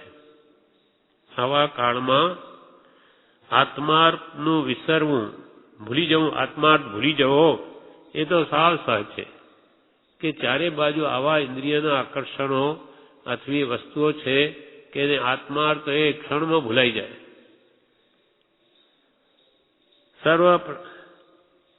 સર્વ પ્રકારના દુષ્મ યોગને વિશે વ્યવહાર કરતા, આવા કાળમાં વ્યવહાર કરતા પરમાર્થનું વિસરવું, પરમાર્થ એટલે આત્માર્થ, આત્માર્થનું વિસરવું અત્યંત સુલભ છે. સુલભ નહીં, અત્યંત સુલભ છે. અને પરમાર્થનું અવિસરવું અત્યંત દુર્લભ છે. આવા કાળમાં એવું તો આ બધું વ્યવહાર કરતા જાગૃત રહીશ. મુંબઈ થઈ ગયો, શું થઈ ગયું, મારે તો મારા આત્માનું કલ્યાણ કરવું છે, હું કેમ નહીં કરી શકું? તો કે નહીં, તારું બળ નહીં ચાલે. ત્યાં આ પરમાર્થ આત્માર્થનું અવિસરવું કે આત્માર્થ નહીં ભૂલવો, આવા સ્થાનમાં રહીને તે અત્યંત દુર્લભ છે. આનંદ ગંજીએ 14મા જીનના સમન્વય વિશે કહ્યું છે. તેમાં આવા ક્ષેત્રનું દુષ્મપણું એટલી વિશેષતા છે. આનંદ ગંજીએ 14મા ભગવાન અનંતનાથના સંવનમાં કહ્યું છે કે ભગવાનની આજ્ઞા ઉઠાવી અત્યંત દુષ્કર છે. ધાર તરવારની સોહિલી દોહિલી 14મા જીન તણી ચરણ સેવા ધાર પર નાચતા દેખ બાજી ગરા સેવના ધાર પર રહે ન દેવા. ધાર, તરવારની ધાર ઉપર જાદુગરો નાચીને બતાવે, પણ આ કાળમાં સેવાની ધાર ઉપર રહેનારો કોઈ ન મળે. એ ધાર કરતો આ ધાર દુષ્કર છે. જ્ઞાનીની આજ્ઞા પ્રમાણે ચાલવું આવા કાળમાં તો કૃપાલે કે છે, આનંદગંજીએ સવનમાં કહ્યું તે કાળ કરતા પણ આ તો વિશેષ છે. આનંદગંજીએ 14મા જીનના સવને વિશે કહ્યું છે આ ધાર તરવારમાં. તેમાં આવા ક્ષેત્રનું દુષ્મપણું આટલી વિશેષતા છે. અને આનંદગંજીના કાળ કરતા વર્તમાન કાળ વિશેષ દુષ્મ પરિણામી વર્તે છે. એ તો 300 વર્ષ પહેલાની વાત છે. ત્યારે તો હજુ જીવોમાં ઘણી સરળતા, આજ્ઞાંકિતપણું બધું હતું. આજે તો એ બધું ઘસાતું જાય છે. તેમાં આવા દુષ્મ કાળમાં તેમાં જો કોઈ આત્મા પ્રત્યયી પુરુષને બચવા યોગી ઉપાય હોય તો તે એકમાત્ર નિરંતર અવિચ્છિન્ન ધારાએ સત્સંગનું ઉપાસવું એ જ જણાય છે. આવા ભયંકર કલિયુગમાં જેને આત્માર્થ કરવો હોય, એટલે કે આત્માર્થ ભૂલી ન જવો હોય, તેને માટે નિરંતર સત્સંગમાં નિવાસ કરવો. એ સિવાય કાર્ય બને એવું લાગતું નથી. અતિ દુર્લભ છે. કૃપાલ કે આવા દુષ્મ પરિણામ આ કાળ વર્તે છે. તેમાં જો કોઈક જીવને આત્મા પ્રત્યયી પુરુષને, એટલે આત્માલક્ષી, જેને આત્માર્થ સાધવો છે એવા આત્મા પ્રત્યયી પુરુષને બચવા યોગ્ય ઉપાય હોય, આ કાળમાં કંઈક બચવું હોય આ કાળથી, તો તે એકમાત્ર બે ચાર નહીં, એક જ, એકમાત્ર. એ પણ કેવી રીતનો? નિરંતર. એમ નહીં કે 4 દિવસ ત્યાં રહીએ, 15 દિવસ ત્યાં રહીએ ને પાછા 10 દિવસ મુંબઈ રહીએ કે બીજે જઈએ તો બી પાછું અસ્થિ સ્નાનવત થઈ જાય. હાથી શું કરે? તળાવમાં જઈને નાય, એ બહાર આવીને પાછી ધૂળ નાખી દેવા સૂંઢમાં લઈ. નાયા બરાબર થઈ ગયું. એટલે જો આત્માર્થ કરવો હોય તો કૃપાલુ તો એમ કે છે, તેમાં જો કઈ આત્મા પ્રત્યયી એટલે આત્મલક્ષી પુરુષને બચવા યોગ્ય ઉપાય હોય તો તે એકમાત્ર નિરંતર અવિચ્છિન્ન ધારાએ, અવિચ્છિન્ન એટલે અખંડ, અવિચ્છિન્ન ધારાએ સત્સંગનું ઉપાસવું એ જ જણાય છે. આ સત્સંગનું સ્થાન અહીંયા બળવાન છે. એટલે કહેવાનો અર્થ એમ લાગે છે કે બધાને કઈ અહીંયા આ રહેવાની અનુકૂળતા ન પણ હોય, બધાને ન હોય તો એમણે શું કરવું પછી? તો કે જ્યાં રહેવાનું થતું હોય ત્યાં પણ સત્સંગ જ ઉપાસ. સત્સંગ એટલે શું? તો કે સમ કક્ષાના પુરુષો સાથે બેસીને કાં તો વિચારણા કરવી, એ બી બધે મળવી મુશ્કેલ છે. એ તો કદાચ એકાદ કલાક બધા ભેગા બેસો, પછી શું? તો કે જ્ઞાની પુરુષના વચનોને આખો ક્રમ ગોઠવી સવાર, બપોર, સાંજ, અથવા અમુક સમય ભક્તિ, અમુક સમય માળાઓ, અમુક સમયે કંઈ લખવું કે વાત કરવી તો એ જ, આવી રીતે એનું એ ત્યાં પણ જો જીવ આચરે તો બી કામ થઈ શકે. એટલે એનો ટચ છૂટી ન જવો જોઈએ કે ભાઈ થોડી વાર હવે સંસારનું કરીએ તો હજુ મુશ્કેલી ઘણી પડશે. એટલે એકમાત્ર નિરંતર અવિચ્છિન્ન ધારાએ સત્સંગનું ઉપાસવું એ જ જણાય છે. કૃપાલે કે અમને તો આ જણાય છે. કેમ કે જીવની વૃત્તિઓ એટલી બધી મલિન છે, એટલો બધો ભારે કર્મી છે, અહીંયા આવ્યો છે, એટલે એને આ નિમિત્તો બળવાન કામ કરે છે. અને કૃપાલે એમ કહ્યું કે નિમિત્તાધીન જેની વૃત્તિ છે, નિમિત્તે કરીને જેને હર્ષ થાય છે, નિમિત્તે કરીને જેને શોક થાય છે, નિમિત્તે કરીને જેને ઇન્દ્રિય જન્ય વિષય પ્રત્યે આકર્ષણ થાય છે, આપણી વૃત્તિ એવી છે. અહીંયા અરે આત્માર્થની વાત, સંસારમાં ભાજી એની વાત, એમાં ભળી જઈએ કેમ કે અંદર હજુ બધું પડેલું છે. તો તેવા જીવોએ ઘણું કરીને છેલ્લું શું કહ્યું? તે જીવોએ તેવા નિમિત્તનો ત્યાગ કરવો ઘટે છે અને નિત્ય પ્રતિ સત્સંગ કરવો ઘટે છે. એ સિવાય આ સહેલામાં સહેલો ઉપાય આત્મકલ્યાણનો, સહેલામાં સહેલો, છેલ્લામાં છેલ્લો અને પહેલામાં પહેલો, લાખ દુઃખો કી એક દવા है. અનેક આપણે ઉપાધિઓ છે, અનેક માનસિક ચિંતાનો કારણો છે જગતમાં, એ બધાથી દૂર ખસવું હોય તો આ એક એવું અદભુત સ્થાન પ્રભુની અનંત કૃપાએ બન્યું છે કે જેને નિરંતર આરાધના કરવી હોય તો 4 વાગ્યાથી લગાવીને રાતના 10 શું કરવાવાળા એથી વિશેષ પણ એક બી સમયને બગાડે તો અહીંયા થઈ શકે. કેમ કે અહીંયા નથી કે વેપાર કે નથી કે વ્યવહાર, માત્ર આત્માર્થ. આશ્રુનો પાયો સત અને શીલ છે. શીલ એટલે મુખ્યત્વે બ્રહ્મચર્ય, એ પાળીને આત્માની જ વાત, પ્રભુ કે આ બીજી કોઈ વાત નહીં કરવાની, કોઈ કાર્ય નહીં, માત્ર આત્મા, આત્મા ને આત્મા, એ સિવાય બીજો લક્ષ્ય ન હોવો જોઈએ તો જ કાર્ય સિદ્ધિ થાય. એટલે અહીંયા કે છે, એટલે આત્મા પ્રત્યય પુરુષને જેને આત્મલક્ષ છે, આત્મકલ્યાણ કરવાનો, આવા દુષ્મ કાળમાં આત્મા પ્રત્યય પુરુષને બચવા ઉપાય હોય તો તે એકમાત્ર નિરંતર અવિચ્છિન્ન ધારાએ સત્સંગનો ઉપાસ એ જ જણાય છે. બાકી કાળ ભયંકર છે. આવા મોહમયી નગરીમાં રહીને કામ કરવું, એ તો પૂર આવ્યો નદીમાં અને એને સામે જવું હોય તો કેટલું જોર પડે. એ તો પૂરમાં તણાઈ જાય, એ ભેગો જ જાય. એ જાણે હું તો કરી શકું છું, મારી શું વાત કરવાની, એ કઈ તારું કઈ ચાલે નહીં. અનાદિનો મોહ શત્રુ એટલો અંદર જબરદસ્ત છે કે ભલભલાને એને પાડી દીધા છે. મુનિઓ નહીં તો ગ્રસ્તને તો શું એ બચવા દે. હવે બીજા પત્રમાં 346માં પત્રમાં 346મું પાન, તેમાં કૃપાલદેવ કહે છે કલિયુગ વિશે. પત્રાંક છે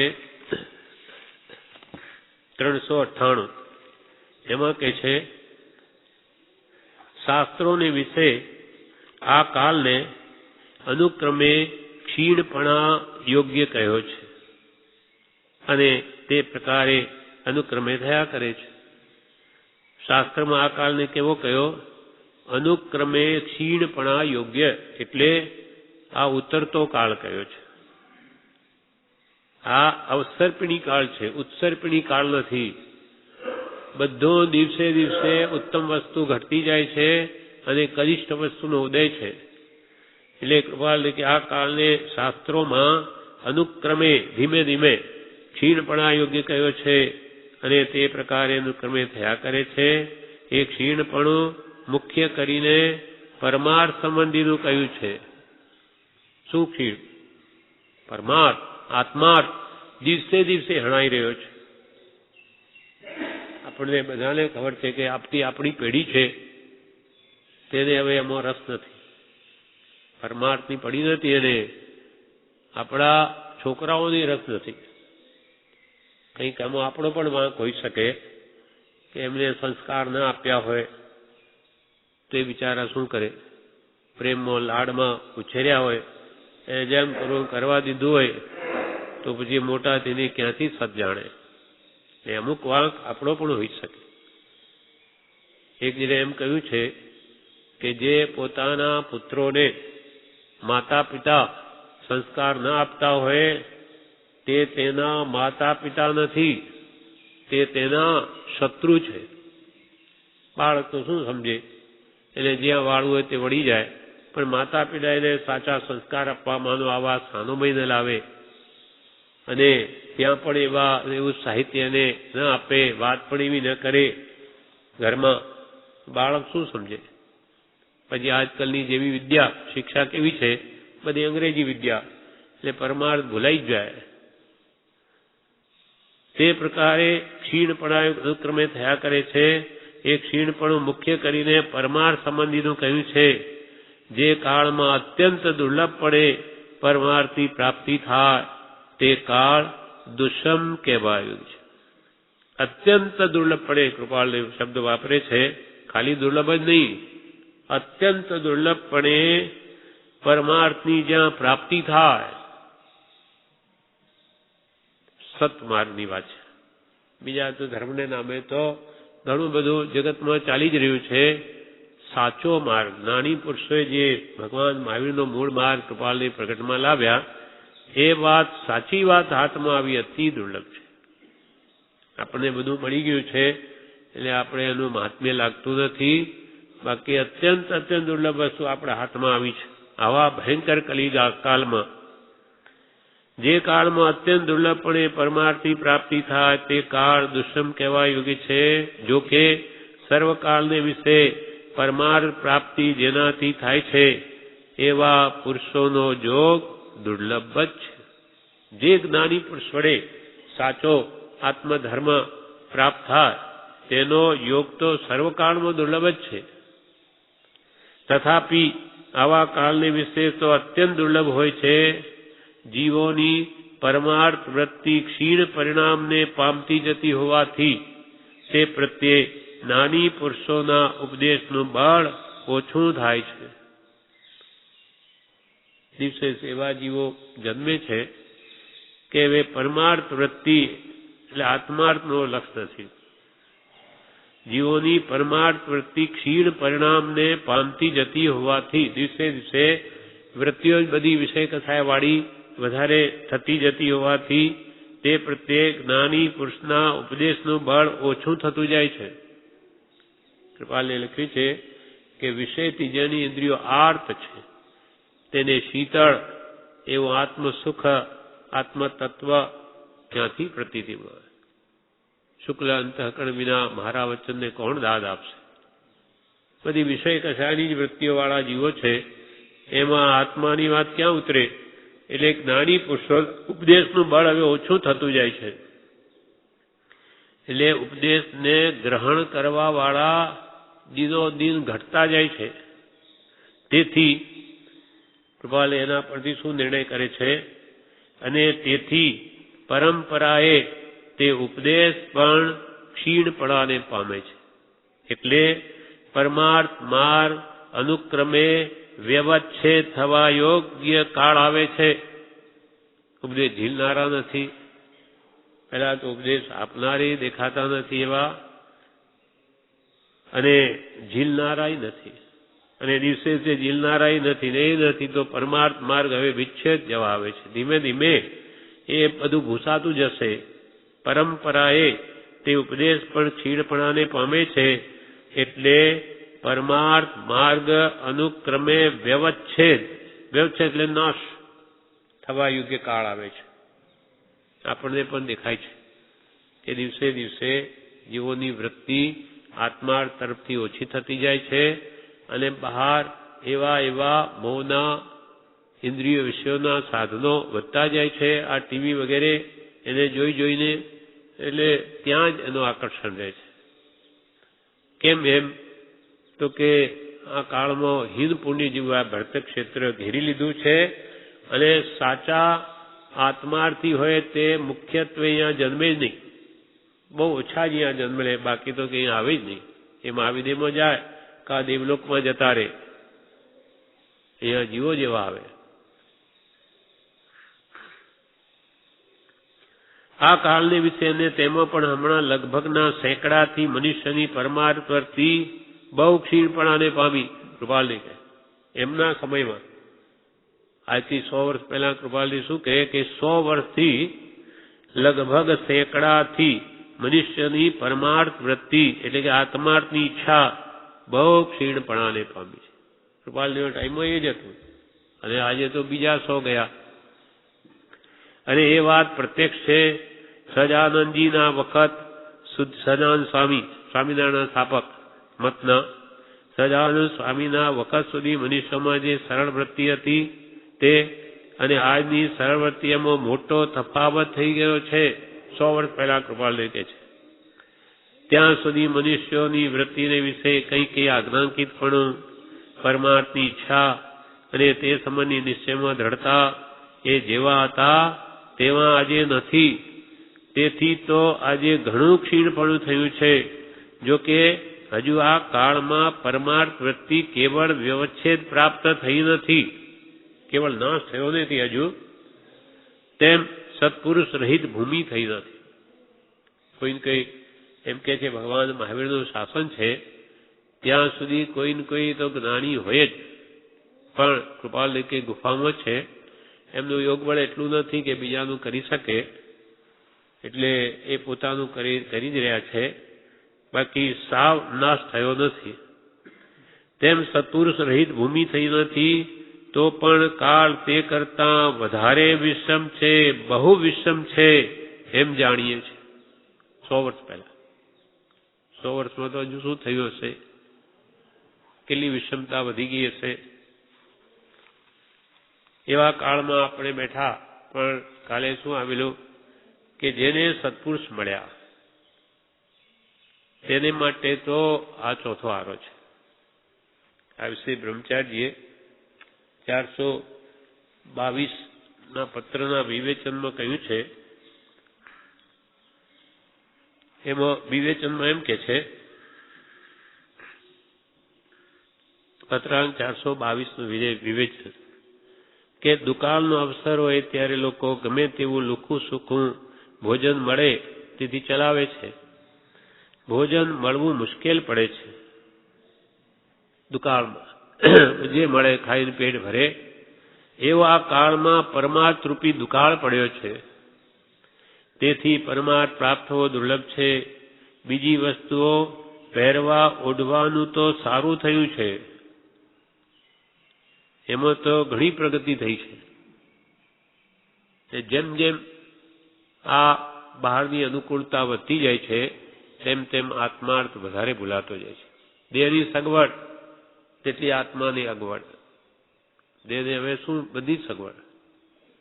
જ્યાં 2 કલાકની મુસાફરી દક્ષિણમાં જવું હોય 2 કલાકમાં જવાય, 2 દિવસને બદલે 2 કલાકમાં. આવા એરોપ્લેનથી જઈ શકાય. આખી દુનિયા મુઠ્ઠીમાં, મોબાઈલમાં. કેવા કેવા આવિષ્કાર થઈ ગયા. આપણે માનીએ કે સુખી થઈ ગયા, આપણે સુખી નહીં થયા. આ મગજ ખરાબ કરી નાખે.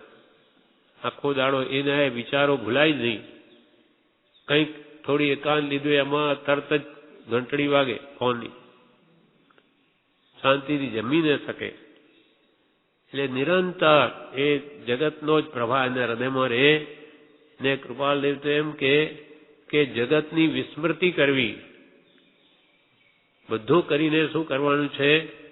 ગમે તે જપ તપ ક્રિયા કે શાસ્ત્ર અધ્યયન કરીને પણ એક જ કાર્ય સિદ્ધ કરવાનું છે, તે એ કે જગતની વિસ્મૃતિ કરવી અને સતના ચરણમાં રહેવું. વિસ્મૃતિ એ થવા દેની એવા સાધનો બધા ઉભા થયા. અને આ ટીવીએ તો સત્યાનાશ વાળી દીધું છે. બધા ખોટા સંસ્કારો દરેકના ઘરમાં રોગ લાગુ છે અને એને હવે દૂર કરવો પણ શક્ય નથી. એ ધારે તો એના કોઈ છોકરાઓ કે કોઈ દૂર નહીં થવા દે. એવી કાળ સ્થિતિ થઈ ગઈ. અને બધા જ ખોટા સંસ્કાર રાગના ભયંકર દ્રશ્યો હોય. શું હોય એમાં? કે રાગ કે દ્વેષ. અને રાગ દ્વેષ એ જ મુખ્ય કર્મની ગ્રંથ છે. એ જોઈ જોઈને મોહ પોસે. થવાનું કંઈ નથી. દુઃખી થયા કરે. બધું મને એવું કેવું થાય, મારે આ બંગલા ગાડીઓ આવી રીતે નાચ ક્યારે કરીશું?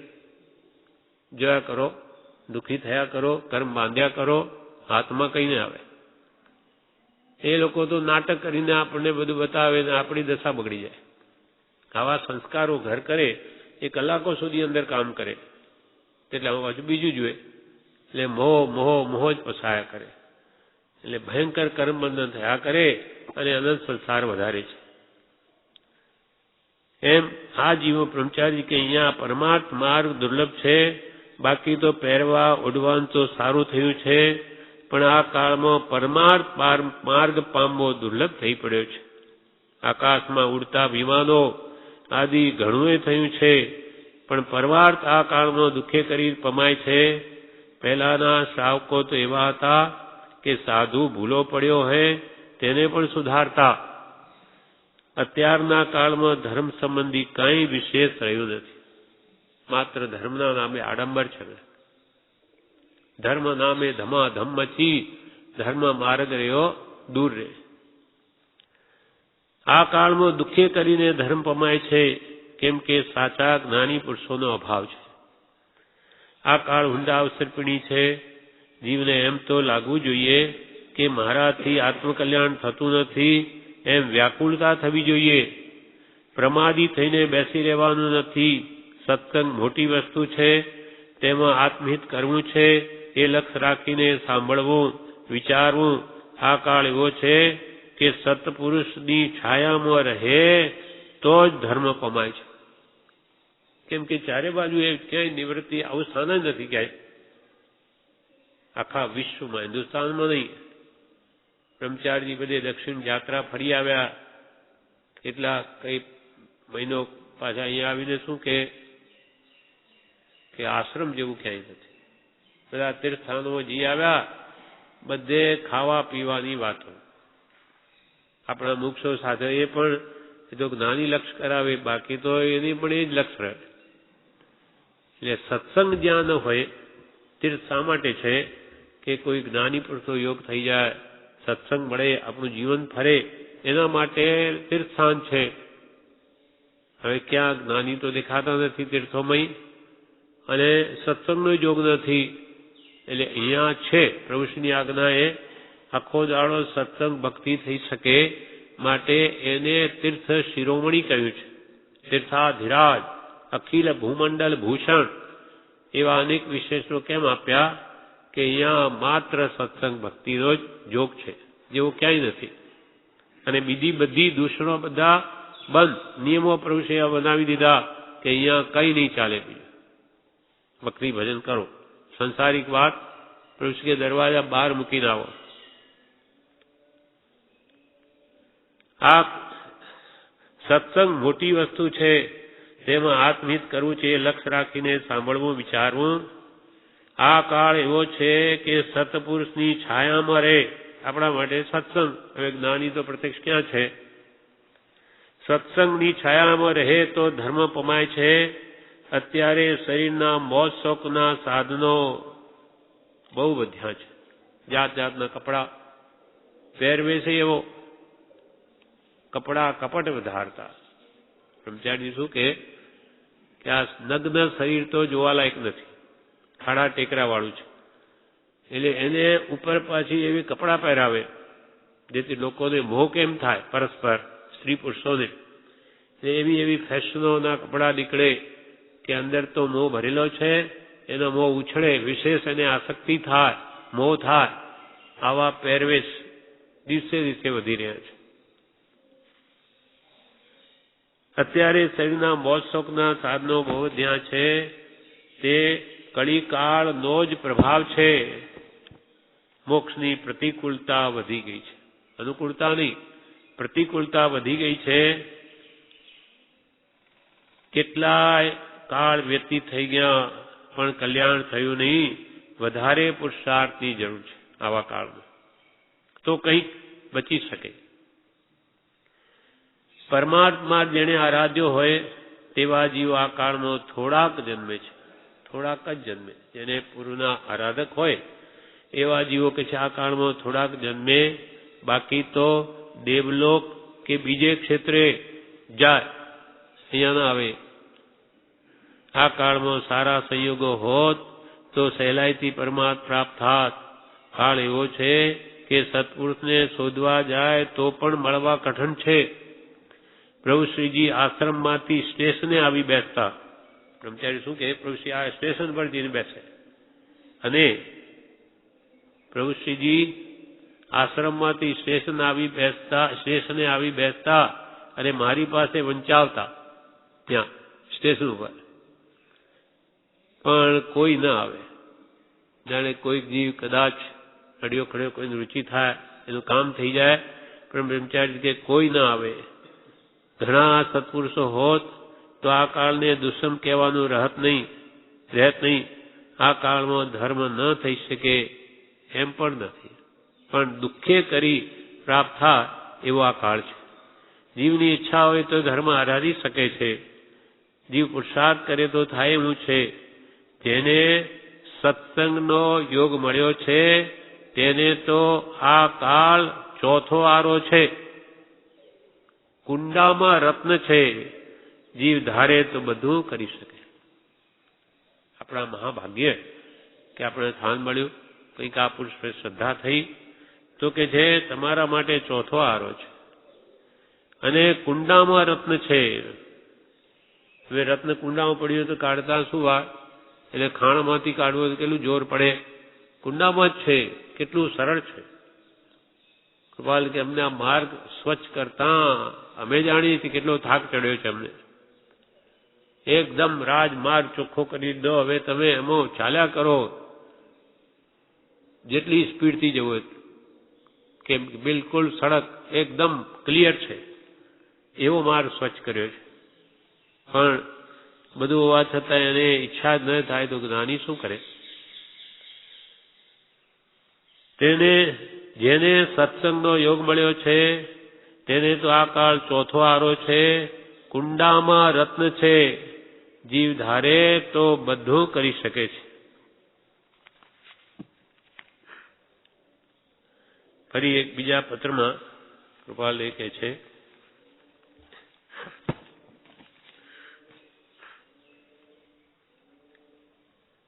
$657 પાન ઉપર કે છે,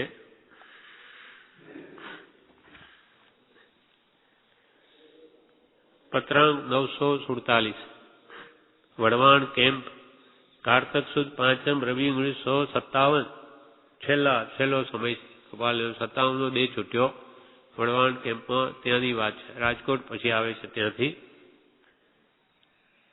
આ કારતક સુદ પછી કારતક માગસર ચૈત્ર 5 મહિના પછી. અહીંયા કે છે વર્તમાન દુષ્મ કાળ વર્તે છે, મનુષ્યોના મન પણ દુષ્મ જ જોવામાં આવે છે. કાળ તો એવો જ છે. આ બધી ઈંટ પથરા કે ઋતુઓ એમાં કઈ કાળ આવી નથી ગયો. આપણું વર્તન એવું છે મનુષ્ય, એને લઈને આને કાળ અને કલિકાળ કહેવાય છે. એને કલંક લાગ્યો. આપણા મન મલિન છે માટે મનુષ્યોના મન પણ દુષ્મ જ જોવામાં આવે છે. દુષ્મ એટલે વિષય કસાય વાળા. 5 ઇન્દ્રિય વિષયોની અત્યંત લાલસા છે, જેને કસાયો પણ જેના તીવ્ર છે, એવો આ કાળ છે. અને આવો કાળ જ્યાં હોય, વિષય વિકાર સહિત જે રહ્યા મતિના યોગ, તો ભાવોમાં વિષમતા હોવાથી તેને જ્ઞાનીનો યોગ પણ અયોગ છે. મળ્યા હોય તો નહીં મળ્યા બરાબર છે. પણ મંદ વિષય ને સરળતા, સહ આજ્ઞા સુવિચાર, કરુણા કોમળતા દ્વિગુણ, પ્રથમ ભૂમિકા ધાર. જ્ઞાની પુરુષના બોધ વડે જો વિષયોની બળતરા ઈચ્છાઓ ઘટી હોય તો એને આ સત કઈ અંદર ઉતરી શકે. બાકી વિષય વિકાર વાળી જ વૃત્તિ હોય તો એને જ્ઞાનીનો બોધ નહીં ઉતરે. મનુષ્યના મન પણ દુષ્મ જ જોવામાં આવે છે. ઘણું કરીને પરમાર્થથી શુષ્ક અંતઃકરણ વાળા પરમાર્થનો દેખાવ કરી સ્વેચ્છાએ વર્તે છે. આ કાળમાં કેવું છે? અંતરમાં તો ખાલી મીંડું, કાંઈ જ નથી. શુષ્ક અંતઃકરણ છે અને ઉપરથી પાછા પરમાર્થનો દેખાવ કરે. અમે તો ધર્માત્મા દોડ કરી ઉપરથી. શુષ્ક પરમાર્થથી શુષ્ક અંતઃકરણ વાળા પરમાર્થનો દેખાવ કરી ઘણું કરીને આ કાળમાં સ્વેચ્છાએ વર્તે છે. એ શ્રાવક હોય કે મુનિ હોય, એવી કાળ સ્થિતિ થઈ ગઈ છે. એવા વખતમાં આવું જ્યાં વર્તન ચાલી રહ્યું છે, એવા વખતમાં કેનો સંગ કરવો, કેની સાથે કેટલું કામ પાડવું, કેની સાથે કેટલું બોલવું, કેની સાથે પોતાના કેટલા કાર્ય વ્યવહારનું સ્વરૂપ વિદિત કરી શકાય, એ બધું લક્ષમાં રાખવાનો વખત છે. નહીં તો સદવૃત્તિવાન જીવને એ બધા કારણો હાનિ કરતા થાય છે. આનો આભાસ તો આપને પણ હવે ધ્યાનમાં આવતો હશે. કોની સાથે કેટલો સમાગમ કરવો એવો કાળ છે.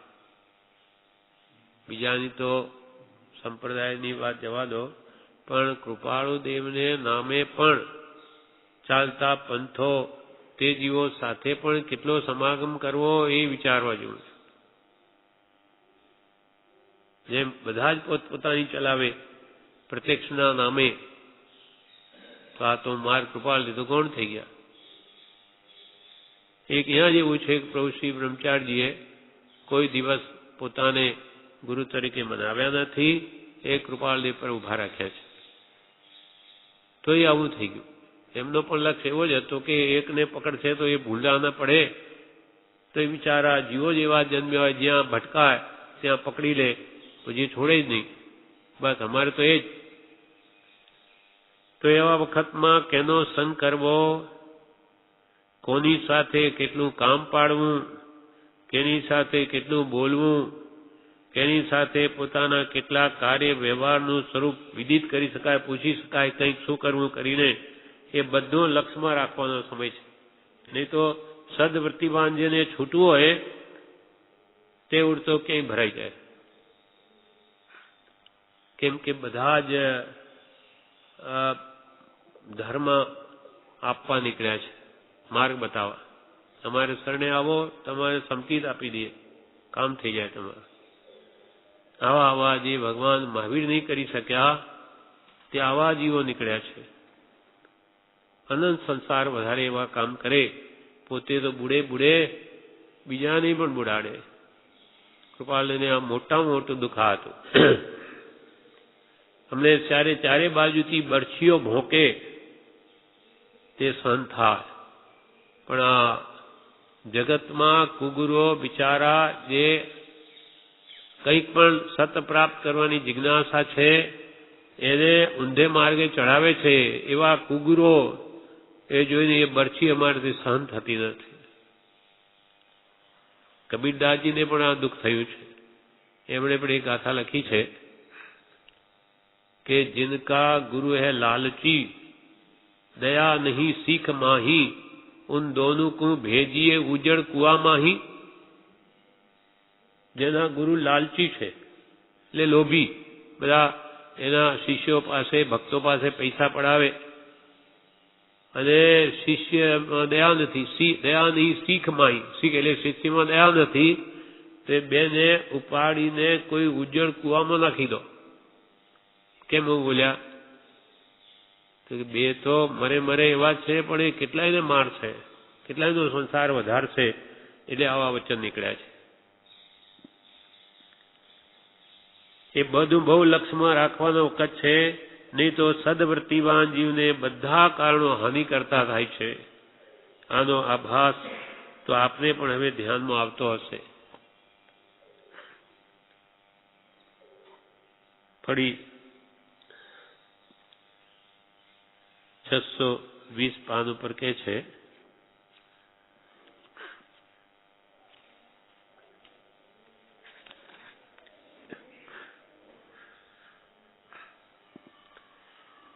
પાન 620 પત્રાંક 831 કહ્યું, દુષ્મ કાળનું પ્રબળ રાજ્ય વર્તે છે. પ્રબળ બળવાન રાજ્ય વર્તે છે, તો પણ અડગ નિશ્ચયથી સત્પુરુષની આજ્ઞામાં વૃત્તિનું અનુસંધાન કરી જે પુરુષો અગુપ્ત વીર્યથી સમ્યક જ્ઞાન, દર્શન, ચારિત્રને ઉપાસવા ઈચ્છે છે, તેને પરમ શાંતિનો માર્ગ હજી પણ પ્રાપ્ત થવા યોગ્ય છે. ગમે તેટલો દુષ્મ કાળ છે, કાળને તો કોઈ ફેરવી શકે નહીં. તો આપણે શું કરવું? તો કૃપાલને કે છે, ગમે તેવું ભલે એનું રાજ્ય પ્રબળ છે દુષ્મ કાળનું, તો પણ જેને કલ્યાણ કરવું હોય તે અડગ નિશ્ચય કરે કે મારે આ કરવું જ છે તો બધું થશે. અડગ નિશ્ચયથી સત્પુરુષની આજ્ઞામાં વૃત્તિનું અનુસંધાન કરે. જ્ઞાનીઓ એ છૂટવાનો શું ઉપાય બતાવ્યો છે એની આજ્ઞા જાણે, સત્પુરુષની આજ્ઞામાં વૃત્તિનું અનુસંધાન કરી તે પ્રમાણે વર્તી, જ્ઞાનીની આજ્ઞા પ્રમાણે જે પુરુષો અગુપ્ત વીર્યથી એટલે વીર્યને ગોપવ્યા વગર, એટલે પોતાની જેટલી શક્તિ છે એને ગોપવ્યા વગર સમ્યક જ્ઞાન, સમ્યક દર્શન, સમ્યક ચારિત્રને ઉપાસવા ઈચ્છે છે, તેને પરમ શાંતિનો માર્ગ હજી પણ પ્રાપ્ત થવા યોગ્ય છે.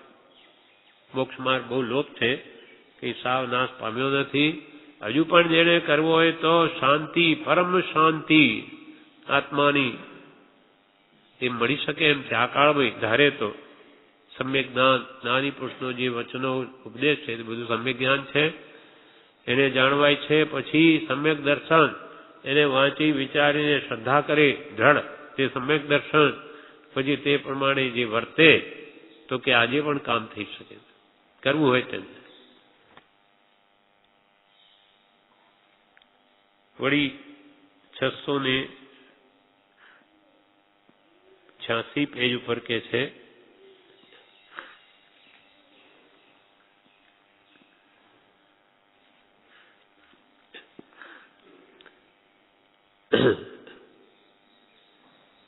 આ કાળમાં સત્પુરુષનું દુર્લભપણું હોવાથી ઘણો કાળ થયા સત્પુરુષનો માર્ગ, મહાત્મ્ય અને વિનય ઘસાઈ ગયા જેવા થઈ ગયા છે. જ્ઞાનીનો જો ઘણા વર્ષથી નથી, એટલે કે છે એનો સત્પુરુષનો માર્ગ, જે મૂળ માર્ગ ભગવાન મહાવીરનો, કે એનો મહાત્મ્ય, વિનય, વિવેક બધું ઘસાઈ જઈ ગયા તેવું થયું છે. અને પૂર્વના આરાધક જીવો ઓછા હોવાથી જીવને સત્પુરુષનું ઓળખાણ તત્કાળ થતું નથી. ઘણા જીવો તો સત્પુરુષનું સ્વરૂપ પણ સમજતા નથી. સત્પુરુષ કોને કહે એ બી નથી સમજતા. તે કોને સત્પુરુષ માને? કાં તો છકાયના રક્ષપાળ સાધુને. બહારથી મુનિનો વેશ છે, છકાય જીવની રક્ષા કરે છે, બાહ્ય ત્યાગી છે, બસ એ જ સત્પુરુષ. કાં તો આમ માની લે. કાં તો છકાયના રક્ષપાળ સાધુને સત્પુરુષ માને, કાં તો શાસ્ત્રો ભણ્યા હોય તેને. બહુ શાસ્ત્રો ભણ્યા હોય ને એનો અર્થ સમજાવતા હોય કે તો એ તો જ્ઞાની છે. આ ક્ષોક્ષમને જ્ઞાન માની બેસે, બોલતા આવડી ગયું એટલે બધા કે આની શું વાત, તો બધું જાણે, એને સત્પુરુષ માને, એને વળગી પડે. ત્રીજું, કાં તો કોઈ ત્યાગી હોય, બ્રહ્મચારી હોય, તપસ્વી હોય, એને વળગી પડે. અને કાં તો ડાયો હોય તેને સત્પુરુષ માને છે. ડાયો એટલે વાત ડાયો, એવી એવી વાતો કરે તત્વની ઊંડી, આહા ખરેખર એને તો તલસ્પર્શી જ્ઞાન મેળવ્યું, બધું જાણે. આ તો આ આપણે એને ગુરુ કરવા જેવા છે એમ કરીને ચોંટી પડે. એટલે કૃપાલદેવ શું કહે? પૂર્વના આરાગ્ય જીવો ઓછા હોવાથી જીવને સત્પુરુષનું ઓળખાણ તત્કાલ થતું નથી. ઘણા જીવો તો સત્પુરુષનું સ્વરૂપ પણ સમજતા નથી.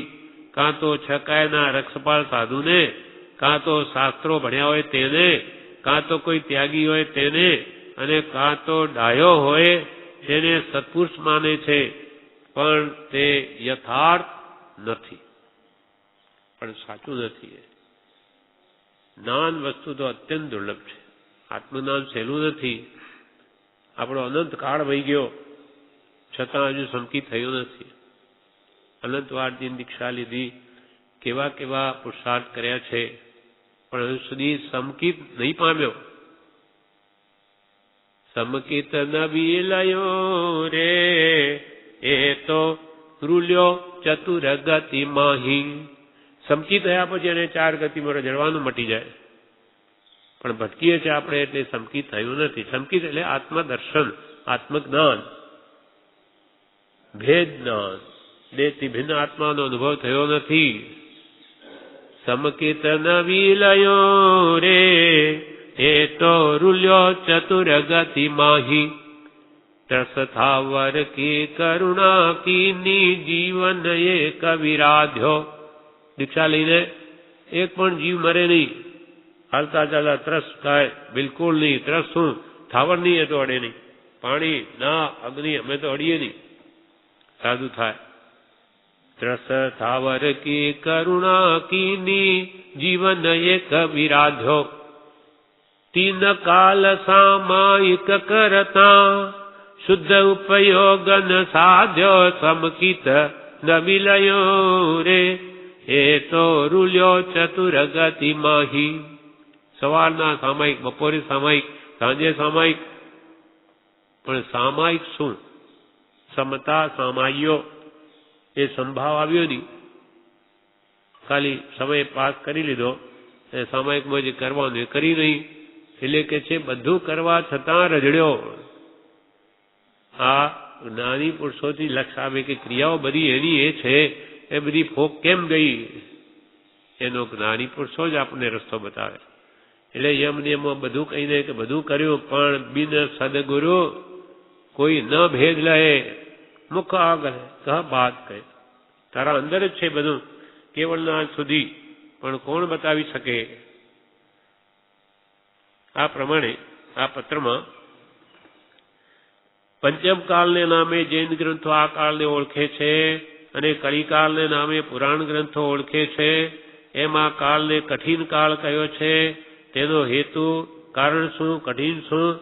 તેનો હેતુ જીવને સત્સંગ અને સત્શાસ્ત્રનો જોગ થવો આ કાળમાં દુર્લભ છે. અને તેટલા જ માટે કાળને એવું ઉપનામ આપ્યું છે. કૃપાલી પોતા વિશે કહે છે, અમને પણ પંચમ કાળ અથવા કલિયુગ હાલ તો અનુભવ આપે છે. અમારું ચિત્ત નિસ્પૃહ અતિશય છે અને જગતમાં સત્સ્પૃહ તરીકે વર્તીએ છે. એ કલિયુગની કૃપા છે. આ કલિયુગની કૃપા આમાં પણ કેવી થઈ અમારે ત્યાગ લેવો તોય આવતો નથી. અમે અહીંયા આવીને સપડાઈ ગયા છે. અને અંતર તો બિલકુલ નિસ્પૃહ. આખું જગત ભલે સોનાનું થાય ને અમારે તો તણખલા બરાબર છે. છતાં દુનિયામાં અમે કેવા દેખાઈએ છીએ? ધંધો કરે છે, ગ્રસ્ત છે, એમને હજુ લેવું છે, મેળવવા, પૈસા ભેગા કરવા છે. દુનિયા એમ માની શકે કેમ કે ધંધો કરે છે. અને જગતમાં સસ્પૃહ તરીકે વર્તીએ છે એ કલિયુગની કૃપા છે. આ પ્રમાણે આ પત્ર પૂરો થયો. આગળનો પત્ર 223 છે. તે પણ બહુ જ ઘણો જ સુંદર છે, જે આપણે આવતીકાલે લઈશું.